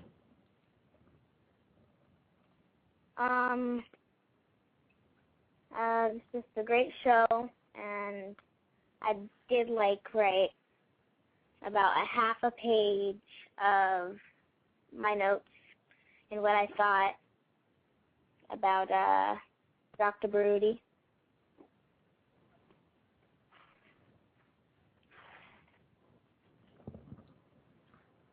That's all. I would love to hear I would love to hear what notes you took if you would like to share. Okay. Dr. Baruti seems really informed about racism, white supremacy. His book sounds really interesting, Excuses, He teaches a homeschool program. This is my first time doing the show with Dr. Baruti. Dr. Baruti say white people have been seen as the most beautiful. White people are in every media. White people couldn't fit in the right category, and racism, white supremacy is not funny. Everything that Dr. Baruti said is true. My non-Mighty Wick asked 2 questions on the C.O.W.S radio show to Dr. Baruti. One of the questions that non-Mighty Wick asked was about what curriculum in the homeschool program do you do?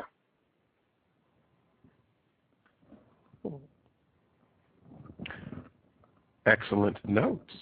Excellent notes. Sounds like you were paying attention during the program.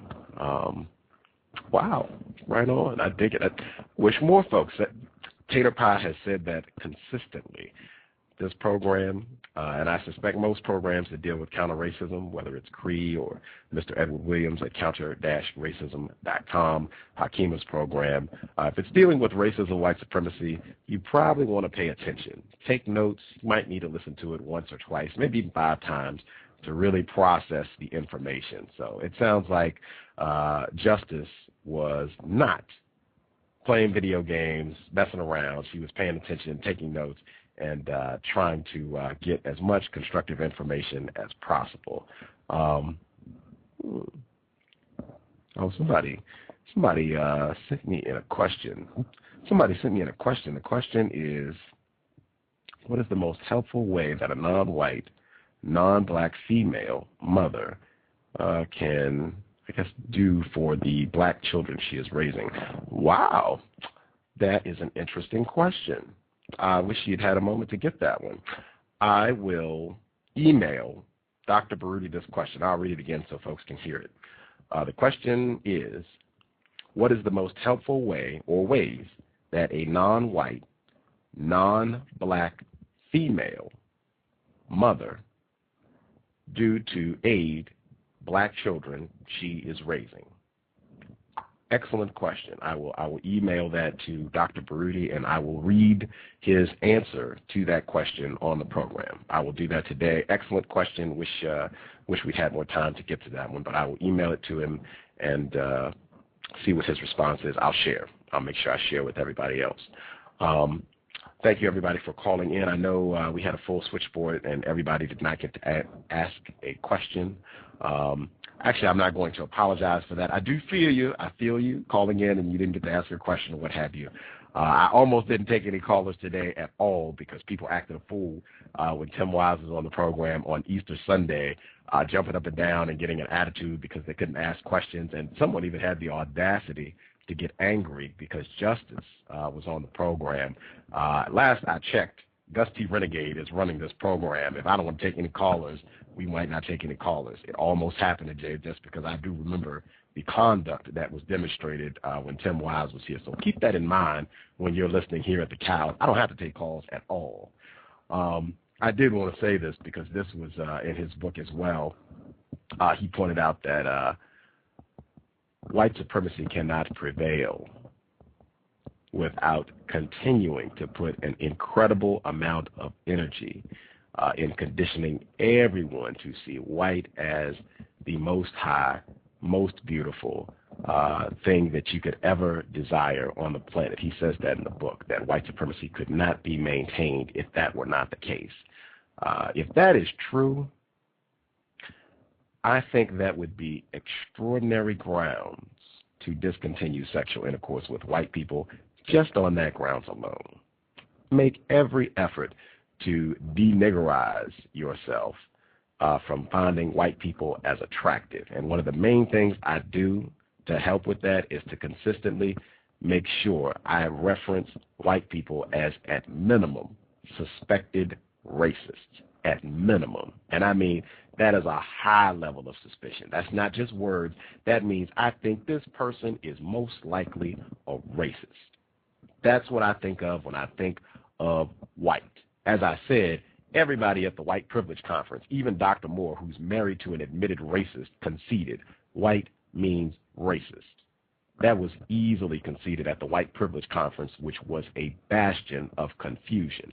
That was easily conceded and unopposed by white people and non-white people at the conference. So keep that in mind. I don't care who the white person is, how cute you think they are. I see white people that I think are cute. This is what I say. Oh, that is a cute suspected racist.